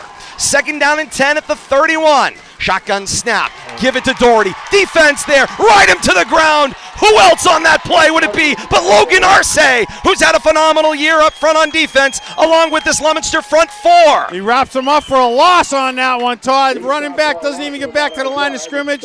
Loses one, brings up 3rd and 11. Arce gets to Doherty in the backfield and then throws down the anchor and sinks him in the backfield. Loses a yard back to the 30, 3rd and 11. Leominster faithful, stomping along behind their defense. On 3rd and 11, Murphy's back to pass. Got some time, hangs in the pocket, finds Stroud over the middle, across the 40-45. Ruckton taken down by Drinkwater at midfield, and the Rockets aren't going to let this one go. They want this football game. And once again, across the middle, but Murphy, with all the time in the world there, standing tall, waiting for his crosser to come clean, and finds him, hits him in dead run, right on the hands. That's how a veteran team stops momentum. You make the big play and you keep the drive alive. To their own 49, 1st and 10. The snap, give it to Day. Day into the middle of the defense, met by Delmar Wright, but pushes the pile to the 45 of Leominster. Gains 6 on the play. It'll be 2nd down and 4. Yeah, and that's what Day's been doing all night, Todd. 5, 6, 7 yards in those first down carries. 1:40 and counting to play here in the fourth quarter of a 44-all football game. On 2nd and 4. Give it to Day again. Day right into that second level of the defense. Still fighting. And across the 40 and down to the Leominster 39. And a timeout is taken. No, excuse me, that was a stop of the clock while they reset the sticks. 90 seconds left. The coaches were coming off the sideline for Reading. I thought they had asked for a timeout to stop the clock. And Day had picked up 8 to move the chains. Clock continues to run, down to 80 seconds left in regulation. Murphy's back to pass. Looks, throws, finds Strout complete at the Leominster 35. Trying to elude the defender, Ricky Encarnacion. He drags him for a first down across the 30 to the 27. But Encarnacion was not letting go of Strout because that was touchdown, wide open sideline. It certainly was, and I'm kind of surprised Strout didn't dive out of bounds over there because it cost his team a timeout to stop the clock. 1:11 to play in regulation of a 44-all football game. Worth noting as well, Jake Palm, the place kicker and punter for Reading, has an incredible leg. So the possibilities, Bill Thomas, you got to think high school football, get it somewhere around the 20. You got a shot at a game-winning field goal at the conclusion of this one. You could walk off on a field goal potentially, or at least take a crack at it. And we've seen he can drive the ball a solid 30, 35 yards. So, yeah, the goal is to get to somewhere around the 20, give him a 30-plus, maybe inside the 15, and make it a little easier. But, yeah, very capable here of winning this game with a field goal if they can get close enough. 1:11 to play in the fourth quarter of a 44-all football game. You know they're not playing for a field goal, though, right, Todd? They are putting this one on the they board. Want 6. This has the shades and the look of an 8-9 game, not a 6-11 matchup here in Division 2. 1st and 10. Back to pass, it's Murphy. Got some time. Lot of pocket there. He's going to scramble into the open field. He's looking for a block. It's one-on-one, and Encarnacion rides Murphy down at the 10-yard line. They are well within Palm's field goal range. Clock stops momentarily. 1:01 to play in the fourth quarter. Clock will now wind when they reset the sticks. 1st and 10 at the Leominster 11 for the Rockets. Big pickup Snap. right there. Murphy, empty set. Back to pass. Plenty of time. Now Murphy rolls out to his right. Pursuit from Delmar Wright. Step by him. Shoulder block by Josh Cormier. Keeps Leominster's hopes alive by knocking Murphy out of bounds at the 5. Gained about 5 yards right there. 6 yards. See where they spot the ball, Todd. But I think he didn't make the 5. Putting him on the 7. Clock going to bring up second down and 5. Clock stopped. 43 seconds left with the play out of bounds. The senior veteran, Ivy League bound James Murphy, one of the top 3 quarterbacks in the state, looking to will his team to a game-winning drive. 43 seconds left and just 9 yards in front of him. Taking their time here. Shotgun set. 3 receivers tight to the boundary right. Now Strout will move in motion out to the left. The snap. Give it to Day. The push up front. Day takes it across the 5 and down to the 4.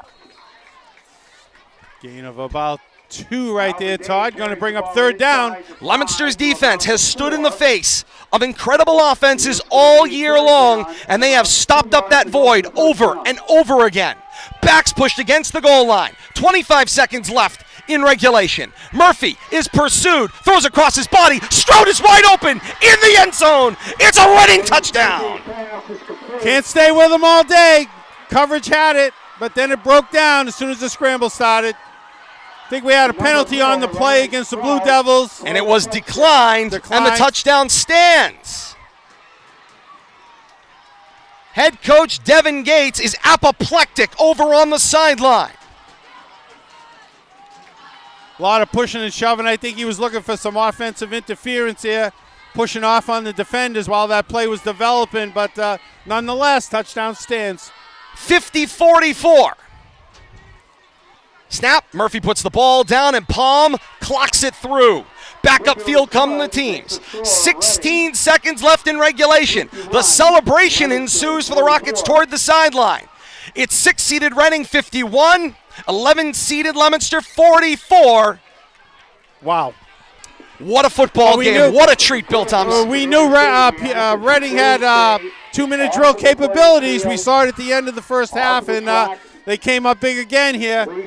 Got to find a way to get the ball in Ricky's hands on this kickoff and just let him spin his way into the end zone. But I'm sure Reading's well aware of who they do not want to have handle the ball here in this kickoff. Wouldn't be at all surprised to see him put it on the ground, but attention is going to move to... You're going to give him a couple of offensive plays, one way or the other. Aramis Reyes, who's the up man for Leominster and a sophomore running back. The attention will be to him. He's usually around the 30, 25-yard line in the formation, so certainly have to look in that general direction as a possibility. Yeah, I see a lot of low numbers out there, and we'll have to see how this works out if one of those running backs. But basically, you got a hands team out there right now, Todd. I see all skill position numbers, no blockers out there, and trying to create as best field position as you can. And fall on the ball quickly, or you got to get it to somebody who can take it the distance. 16 seconds left here in regulation. Chasing a 51-44 Reading advantage. You kick it deep into Ricky's hands, or do you pooch it here, Todd? What do you think the strategy is? I think they put it on the ground to run the clock. Encarnacion stands deep. And the line drive goes up the middle of the field. Goes to him. It will hop 3 times, and then Encarnacion will play it. He will slow play right into the teeth of the defense of the 25, and down he goes. The celebration, hands overhead for the Rockets. 11 seconds left here in the fourth quarter. Leominster has got to drive 75-ish yards downfield to win this football game. Might get 2 plays out of this, Todd, but... it's definitely looks like all 3 timeouts according to the scoreboard available to head coach Devin Gates. Definitely a tough road to hoe right here. A lot to ask. 2 plays to go 75 yards. And so here comes the Leominster offense out onto the field. I have a feeling, Todd, this play is going to take so much time dancing around that this could be the last play of the game. It is entirely possible. Diaz, Encarnacion, Drinkwater. Trips tightly bunched to the left of the formation. The snap.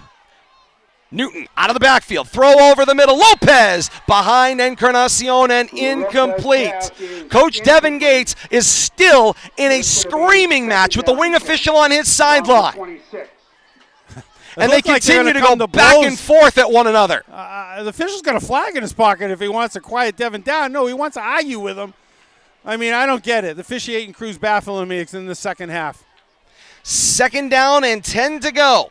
From their own 26-yard line, 7 seconds left in this one. Likely the last play here. Shotgun set. Lopez back to pass. Gets the blocks. Looks downfield. Now he will be pursued. He gets a block to free him up. He is now past the line. This is all on Osiris Lopez now. Lopez looking for blocks and laterals. He's playing keep away. He continues to stay on his feet. Blocks will set up. He's up to 40. Blindside right there. Flag will come out. Flag's now out from the official downfield. This play is going to be over. This game is over. And Reading survives and advances. The 6 seed over the 11 seed. 51-44. All the penalties appear to be against Leominster. They are all declined. Reading wins 51-44, the Rockets win a battle of a football game. Unfortunately, Lopez slow to get up after that last play, Todd. He took a hit right at the end of that play. So I think that's Lopez. Oh, no, it's Steven Diaz getting up slow over there at the end of the play, but walking off under his own power over to the handshake line. Classy move. Ricky Encarnacion does a great job to grab his coaching staff and, despite their emotion, pull them back into the handshake line as well. Yeah, just tough last 5 minutes right there for the Blue Devils officiating-wise. Come out on the short end of a 51-44 contest. I will continue to advocate, Bill Thomas, in these postseason games, much like they are in the Super Bowl. They either need to split squad the officials, half from one region, half from the other, unless the same region is in the game. Then if it's an Eastern Mass crew, it's an Eastern Mass crew, just like it would be any other week. But in a postseason game, perception is reality. When the entire crew comes from the same part of the state, there will always be questions that are left, legitimate or not. There will always be questions that are left. And I think you should have a crew that might not have seen either team. You know, if it has to be Western crews coming this way, I mean, they've created that kind of inconvenience for the teams. Why do you allow the officials to stay home? I think it would be a good move by the MIAA to get the officials separated and be more part of this autonomous playoff system. Make the officials be statewide too. Don't say, well, you still get home games, local games. No, make them travel too. Let's make everything neutral. And the solution to that, Bill Thomas, the MIAA has control over. It's called all they'd have to do is pay mileage to the officials that need to travel the longer distances. That's all. Are they paying mileage to the schools that have to travel halfway across the state for a football game? That's a no. The officials are getting paid pretty well, too. They are. 51-44, Reading tops Leominster in the football game. Reading will advance, and they will very likely, thanks to a great win by Bishop Fian, they will have a home game here as the 6th seed hosting the 14 seed. But I'll tell you, I'd be worried if you were playing Bishop Fian, who I am fairly certain, although I don't have the final results, has downed Peabody in this football game. Kate Robbins will have that score for you. We're just getting started here at Memorial Stadium tonight. Kate Robbins is back at HQ. She's got all the stats and scores from around the region tonight. Plus, we will give you our players of the game, all that as we continue from Memorial Stadium tonight. 51-44, 6 seed Reading tops 11 seed Leominster. Reading survives and advances to play again next week. For Leominster, they will play again next week, but it will be in a non-playoff crossover matchup that could, Bill Thomas, although it is hard to see this now, could be a very exciting football game depending on how the committees get together and form up. Some of these matchups this week in the non-playoffs were exciting. It will be interesting to see who Leominster draws next week in the non-playoff round. That is to come as well. We'll have all that information for you as the days and weeks progress, but in the meantime, we are just getting started here. For those of you that are joining us on Leominster TV, we say thank you so very much for spending your night with us and for being a part of this exciting postseason football here on RFM Audio and Leominster TV. It's time now for you to grab your smart-enabled device, open your favorite digital media app. We've got so much more to come. Post-game extra coming up next. Once again, our final score. Reading 51 and Leominster 44. Post-game extra comes your way next. For those of you joining us on Leominster TV, for Bradley Bedard, Bill Thomas, Kate Robbins, I am Todd Robbins saying thank you so very much for joining us. And until next week, we say so long to those of you on Leominster TV. Post-game extra coming up here from Memorial Stadium. This is high school football on RFM Audio. How was your drive to school? Let me tell you, I had to get my iced coffee first. I just can't seem to put it down. My favorite rapper just announced a tour. My phone was buzzing like crazy. I'm so excited. I had to text all my friends right then to talk about it. Then, someone started calling me and... Let's try that again. I turned my phone off right away. I never drive distracted. Visit StopTextStopWrecks.org. A message brought to you by the National Highway Traffic Safety Administration, Project Yellow Light, and the Ad Council. More than 270,000 students from nearly 370 MIAA member schools will participate in over 100,000 high school sports competitions this year. The Massachusetts Interscholastic Athletic Association encourages you to support your local high school athletic programs and the students who participate in them. The Massachusetts Interscholastic Athletic Association, building the future through educational athletics.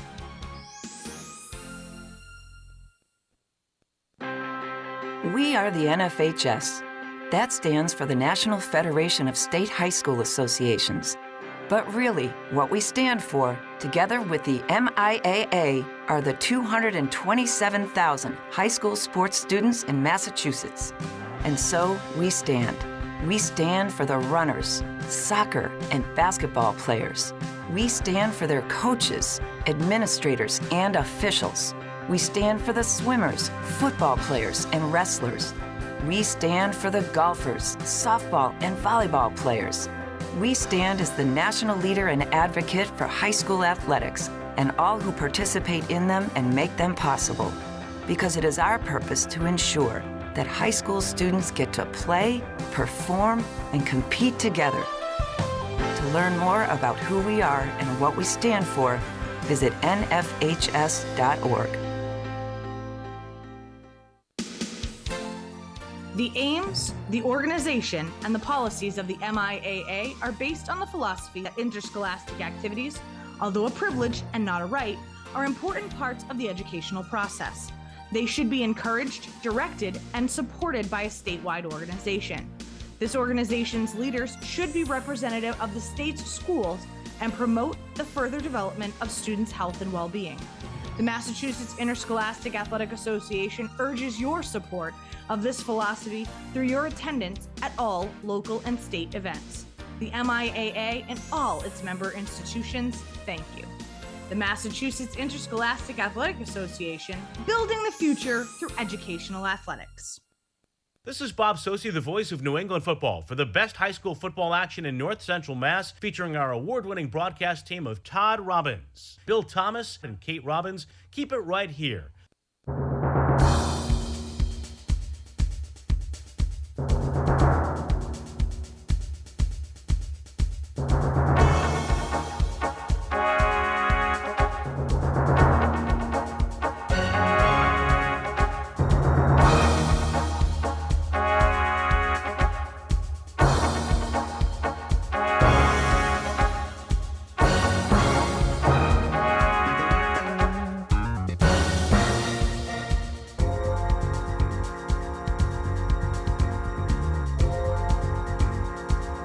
Time now for the post-game extra back here at Memorial Stadium. Todd Robbins with Bill Thomas, Kate Robbins back at HQ. And just because the play-by-play action has ended does not mean the entire story has come to an end. We've got so much more for you, including the region's most comprehensive post-game scoreboard. Kate Robbins is back at HQ aggregating Twitter right now to bring all of those scores together, playoff, non-playoff, get you those post-game scores. Upsets all over the place tonight, and one of them is in this region. Stay with us for that as we continue. Todd Robbins with Bill Thomas, Kate Robbins here from Memorial Stadium, RFM Audio. A battle here tonight between 6 and 11, and Reading, the 6th seed, perseveres. They survive a 51-44 win in this one, and Reading will move on, and they will host Bishop Feehan next week in a 3-14 matchup here at Memorial Stadium tonight. Preview of the things to come. Kate Robbins is standing by at RFM HQ. Kate, let's get your post-game stats for this one. All right, gentlemen, thank you so much. Let's take a look at team totals first. First for the Leominster Blue Devils, 442 total yards of team offense, 255 coming via the pass, 187 coming via their rushing attack. On 51 plays on offense, they did have 3 turnovers. However, in the game, they possessed the ball for 21 minutes. On the flip side of the ball for Reading, 516 total yards of team offense. 323 coming via the pass, 193 coming via the rushing attack. Listen to this, 71 plays were run on offense for Reading tonight. They had just 1 turnover. They did win the time of possession game and the turnover game. And Bill Thomas, we had talked about that early on.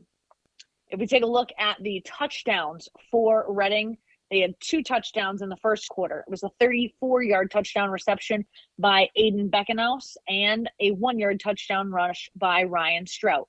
In the second quarter, they had a pair of touchdowns, a 2-yard touchdown rush by Alvin Day and a 12-yard touchdown reception by Beckenhaus again. In the third quarter, they had a single touchdown, an 11-yard touchdown reception by Beckenhaus again. In the fourth quarter, they had a pair of touchdowns, a 48-yard touchdown reception by Ryan Strout, followed up by, with just 16 seconds left in the game, that 3-yard touchdown reception by Strout. Again, that gets you 51 points for the Rockets. Notable individual statistics, James Murphy out of the quarterback position, he chucked the ball 31 times tonight. He was 33 times tonight. He was 22 of 33. He completed passes to 4 separate receivers for 323 total yards of passing offense. He averaged 15 yards per pitch and catch. Of those receivers, Ryan Strout had 8 receptions for 147 yards. Beckenhouse had 7 receptions for 99 yards. Jesse Doherty had 6 receptions for 71 yards.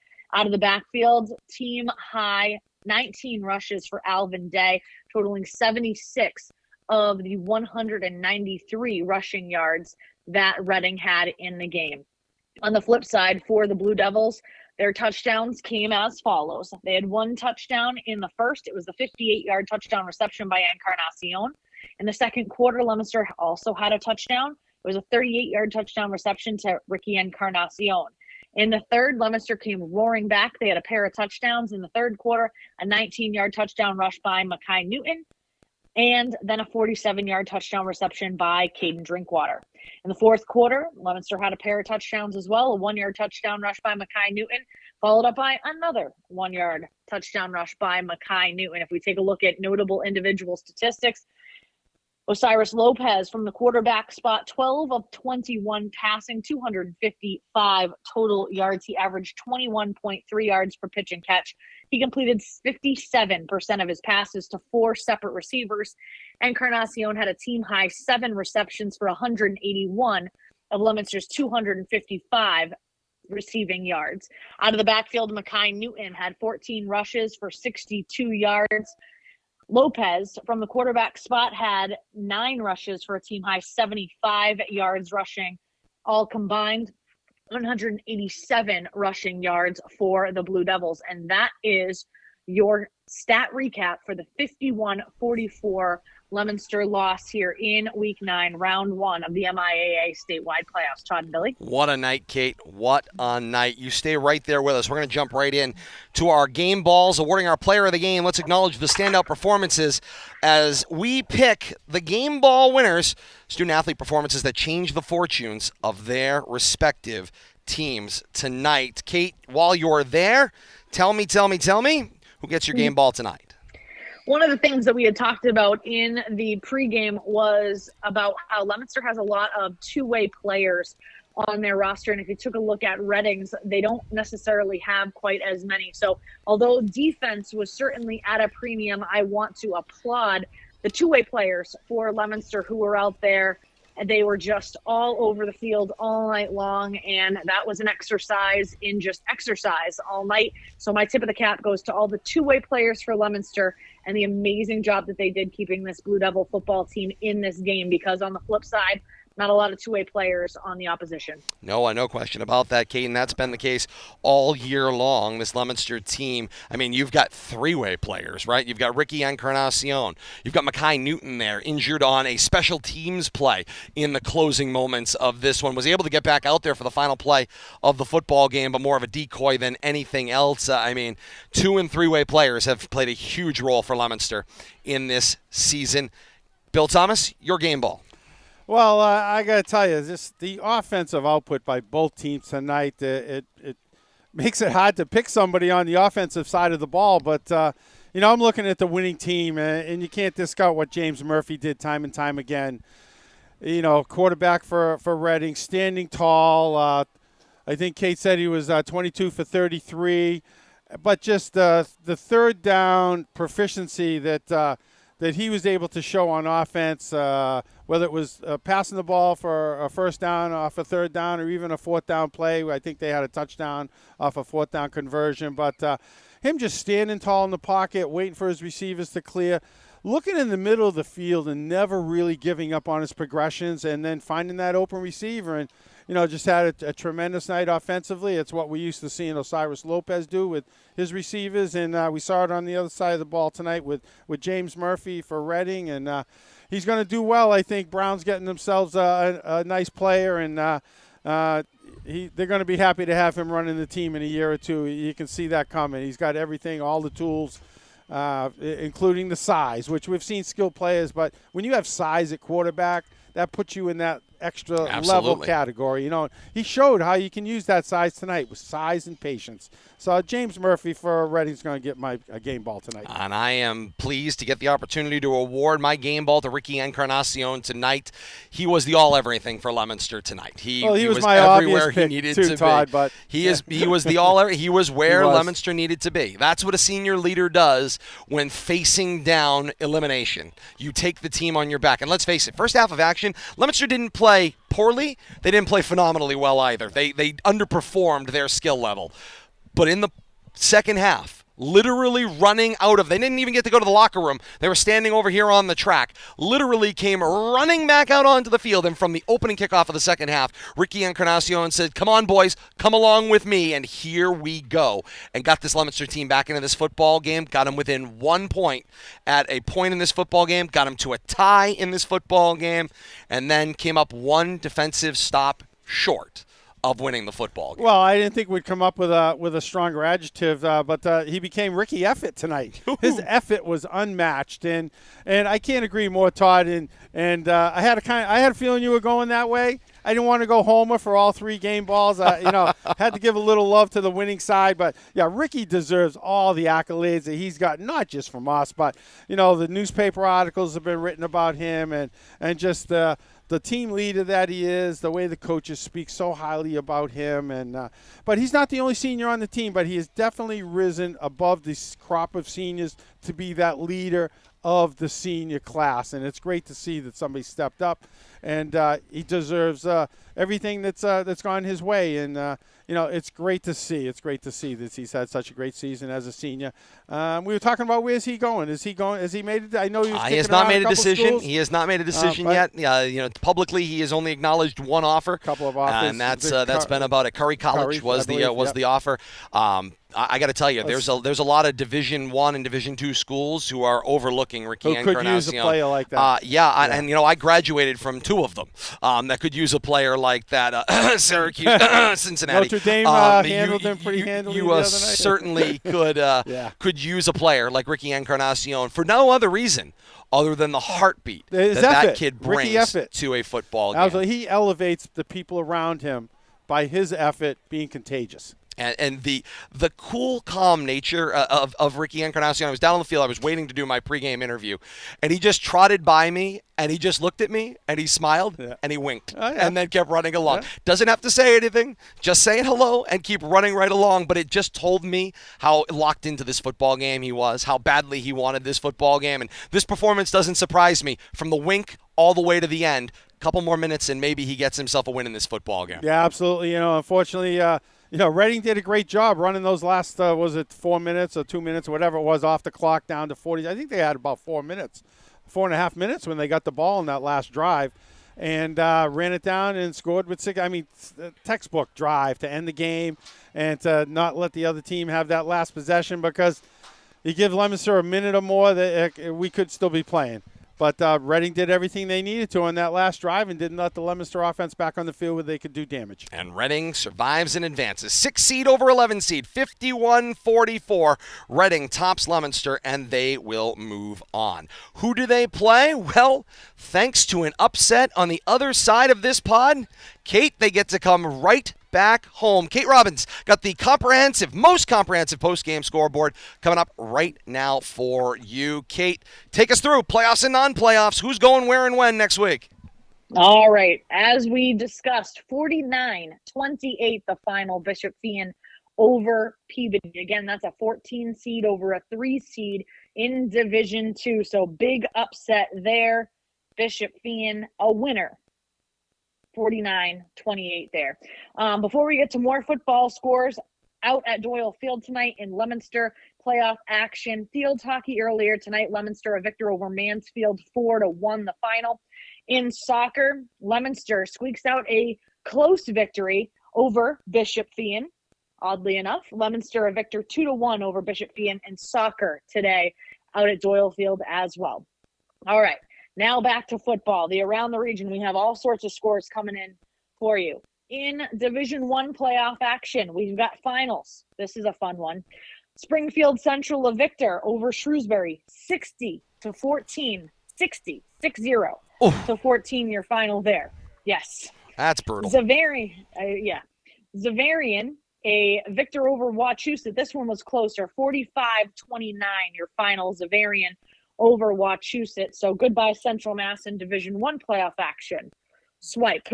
Division II playoff action. As we know, Leominster falls to Reading tonight. So we move across down into Division IV action. No score in the Marlborough-Tewksbury game yet. We have a final. Bedford, a Victor over Self, 36-6, your final there. Goodbye Central Mass there. Grafton, however. Kate, keeping in mind as you keep striking down Central Mass schools, remember our good friend at the Telegram, Tom Flanagan, with his completely pointless but absolutely entertaining Central Mass power ratings and Central Mass poll, has I believe it was a 33 1/3% chance of a Central Mass school winning the Super Bowl. So just keep that in mind as you keep crossing one Central Mass school after. I love that. I love Tom Flanagan. We mentioned him pregame. I read some of his tweets today while you were messing around on the field. Not messing around. Had things to do down there. We can always count on Grafton to represent the Gators of Victor over Falmouth tonight in Division IV playoff action. 31-0. They blank Falmouth the final there. Then we move to Shawsheen, a Victor over Worcester Tech in Division V MIAA playoff action, 20-6, the final there. Hudson, a Victor, Bill Thomas predicted this. Hudson, a Victor over Swampscott, 41-17, the final out at Hudson tonight. So go Central Mass. Division 6 action, Assabet falls to Stoneham, 40-8 is the final there. A big victory for Central Mass out in Sandwich, Massachusetts tonight. Oakmont, a Victor, 25-22, your final. Go Central Mass. Oakmont over Sandwich, and they had to go to the Cape to do it. And I got to tell you, I mean, they got a nice trip out of it too. When you win and you get a nice trip, I mean, it doesn't sound as bad. That's a good bus ride home. That's a nice bus ride home, absolutely. In Division 7 action, we've got two Central Mass teams squaring off. Clinton and Air Shirley. Clinton to Victor. They win by 10, 35-25, I believe, is the final. That was actually a fourth quarter score, but I did see that one, I believe, went final. I will double check on that one. Millbury beats Northbridge in Division 7 action as well, 49-7. A lot more Central and Western Massachusetts representation in Division 7 and 8. So not a surprise that we're seeing and hearing some Central Mass victors here. St. Bernard's a Victor over Mashpee tonight, 42-6. The final in that game as well. Then we go quickly to non-playoff action. Are we still? We're in Division 8. I apologize. Manchester Essex, a 10-point victor over Quabog, 36-25, your final there. Hull, a victor over Narragansett in Division 8 action as well. Hull beats them 42-7, the final. Now we're going to go to non-playoff action.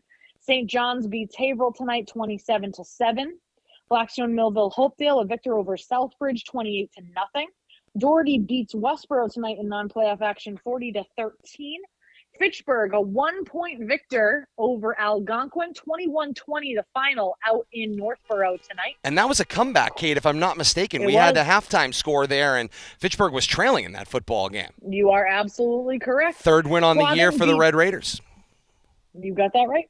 Quabbin beats St. Paul by 3, 15-12, the final there. We've got a fourth quarter score, 34-14, Tingsboro on top of Leicester. We have not heard a final out of that one. West Boylston over Tech Boston, 49-0, your final there. And I think that about rounds out everything that I've seen coming in for your playoff and your non-playoff action. But up in the top 6 divisions, Central and Western Mass, not doing all that wonderfully. 7 and 8, we're racking it up. But I was going to say 6, not so much. And there are more Central Mass schools in those smaller divisions as you work your way down. In the top division, you only have a handful of schools, 2 qualified. In Division 2, again, a handful of schools, 2 or 3. One of them qualified, and on down the line you go from there. Kate, did you have one more? I do. I have a final from Tom Flanagan. He was out at that Clinton game. The Gales pick up a victory over Air Shirley, 35-31, was the final. He called it an instant classic. He says 2 very good teams. Gales will travel to longtime rival Cohasset for the round of 8 next weekend. Indeed, they will. To play their, as they said recently, as Bob Costas pointed out, to play their rival Cohasset in that football game as well. We use that term loosely. Well, Kate, thank you so much for all the hard work back at RFM HQ. Got a couple more weeks ahead of us. Week 10 non-playoff action, and then it's Thanksgiving Day Classic coming up on Thanksgiving morning. Thank you so much for the hard work back there. Time for Mr. P's. That's 3 right. B's. Book, bottle, 3 and Bs. bed, and a long commute home for Dad. But I will be there as soon as I can. We are on it. He's off to bed as we speak. All right. Good night to Bye, Jen. you all. See you later. And back here at Memorial Stadium in Reading tonight. Reading, a huge win in comeback, not in comeback fashion, let me get that correct. A huge win in surviving and advancing the football game, 51-44, the final score. They were a wire-to-wire winner as they did lead in the football game, and the closest Leominster ever got, they had the first score, closest Leominster ever got was tying the football game after that point in time. So 51-44, Reading tops Leominster. They will advance, and they will host Bishop Feehan right here at Memorial Stadium next week. So what's next? That is a great question, and we've got the answer for you. RFM and our partners have your listening and viewing options covered with encore presentations of tonight's broadcast available all weekend long. Tucker 56 Radio and Live 365, Tucker 56 Radio and Tucker56Radio.com has our first encore presentation. It is this Sunday at noon. Our friends at 95.1 FM, WLPZ and WLPZ.org have some other programming this Saturday, so they will have a replay as part of a double feature next Saturday, November the 12th. They'll have a replay of this one, as well as next Friday night's football game as well. Leominster TV's got game replays throughout the weekend and on into next week, and then of course, it's the Coach's Corner, Monday, new episode with Leominster High School head coach Devin Gates. An all-new episode this Monday, these same RFM platforms, YouTube, Facebook Live, and Twitch. Wednesdays at 8 p.m. on Tucker 56 Radio and on 95.1 FM WLPZ. Thursday at 5 o'clock. Check your local listings for all of that. Our next game is next Friday or Saturday. Technically, it could be next Thursday, Friday, or Saturday. All information is to be determined. Leominster has now played 5 games on the road, 4 games at home. One would tend to think that means Leominster would get a home game next week as the committee does their best to be able to get everybody into a balanced situation where they get 5-5. But I would also note at this point in time, one school in the state did not get a football game this week. Weston High School did not get a football game in week 9 because they were not able to find them an opponent for this week. So there is always that possibility. We have to mention then that, if the committee is not able to line up schools with the right balance of schedule, that you could end up with a bye next week. We thought that was impossible, but it turns out Weston has proven by their own reporting that that is not impossible. So Leominster, in theory, has a game next Friday night. We'll have that action for you once they make those pairings. Keep your eye on Twitter as well as Facebook for more information on that game action coming up next week. And we'll have it for you here on RFM Audio with our partners at Leominster TV. And hey, let's just tease it now. Maybe something fun ahead for next week. So stay there. We're going to get the creativity going here. Make a little bit of a fun night on a night with high school football and a non-playoff game next week. So stay tuned for that as well. We thank you so very much for spending your evening as part of our family on this Friday night. A huge win for Reading tonight, 51-44. They advance, and they will be the 6th seed hosting the 14 seed Bishop Feehan right here at Memorial Stadium next week. Want to thank Bradley Bedard from Leominster TV being with us tonight, being a part of this one, bringing great action to you over on Leominster TV and the great visuals as well. For Kate Robbins back at RFM HQ, Bill Thomas, and the rest of the RFM family, I am Todd Robbins saying thank you so very much for joining us. And until next week, or Monday's Coach's Corner, we say so long, everybody. Tradition, legacy, history. These words all describe a player, coach, or contributor's impact on a game, program, or generation. Each week this season, student athletes of this generation will square off with the goal of best representing their community today or for years to come. Neil O'Connor finds Jake Elaine. Alan Glennie quarterbacks his ball club. Delakiai's in the end zone. And calling signals, Dave Palazzi. John Ulecki. Warren Muir. LeQueer. Jack Rodequins. Bobby Mativier. Jason Toomley. Devin Gates. Quentin Tiggs. Cortez Ludden. Di Geronimo. Stephanides. Sean Dupuis. McDonald. Graham. Quentin Perkins. Geraldo Rivera. Gray makes the catch in the end zone for the touchdown. Who will have their name weaved among the tapestry of legends? Who can add their name among the football greatest in Central Massachusetts? You'll find out right here on RFM, continuing a legacy and tradition of audio excellence established by generations of great play-by-play teams gone before. Yours truly, Tom Connery, Dave Spence, and Warren Muir. This is Joe White. With me this morning is Dickey and Ron Lamar. Ed Coleman along with Joe DeCarolis and Mark Landon. This is Dave Clark along with Mike Flynn. I'm Dave Spence along with my partner Luke Connery. Todd Robbins alongside Ben Parker. Todd Robbins, Bill Thomas, Kate Robbins, and you. Great to have you along with us. Stories told through the words spun by legends. The stories continue to be described by the award-winning team of today. It's time for high school football with the award-winning team of Todd Robbins, Bill Thomas, and Kate Robbins.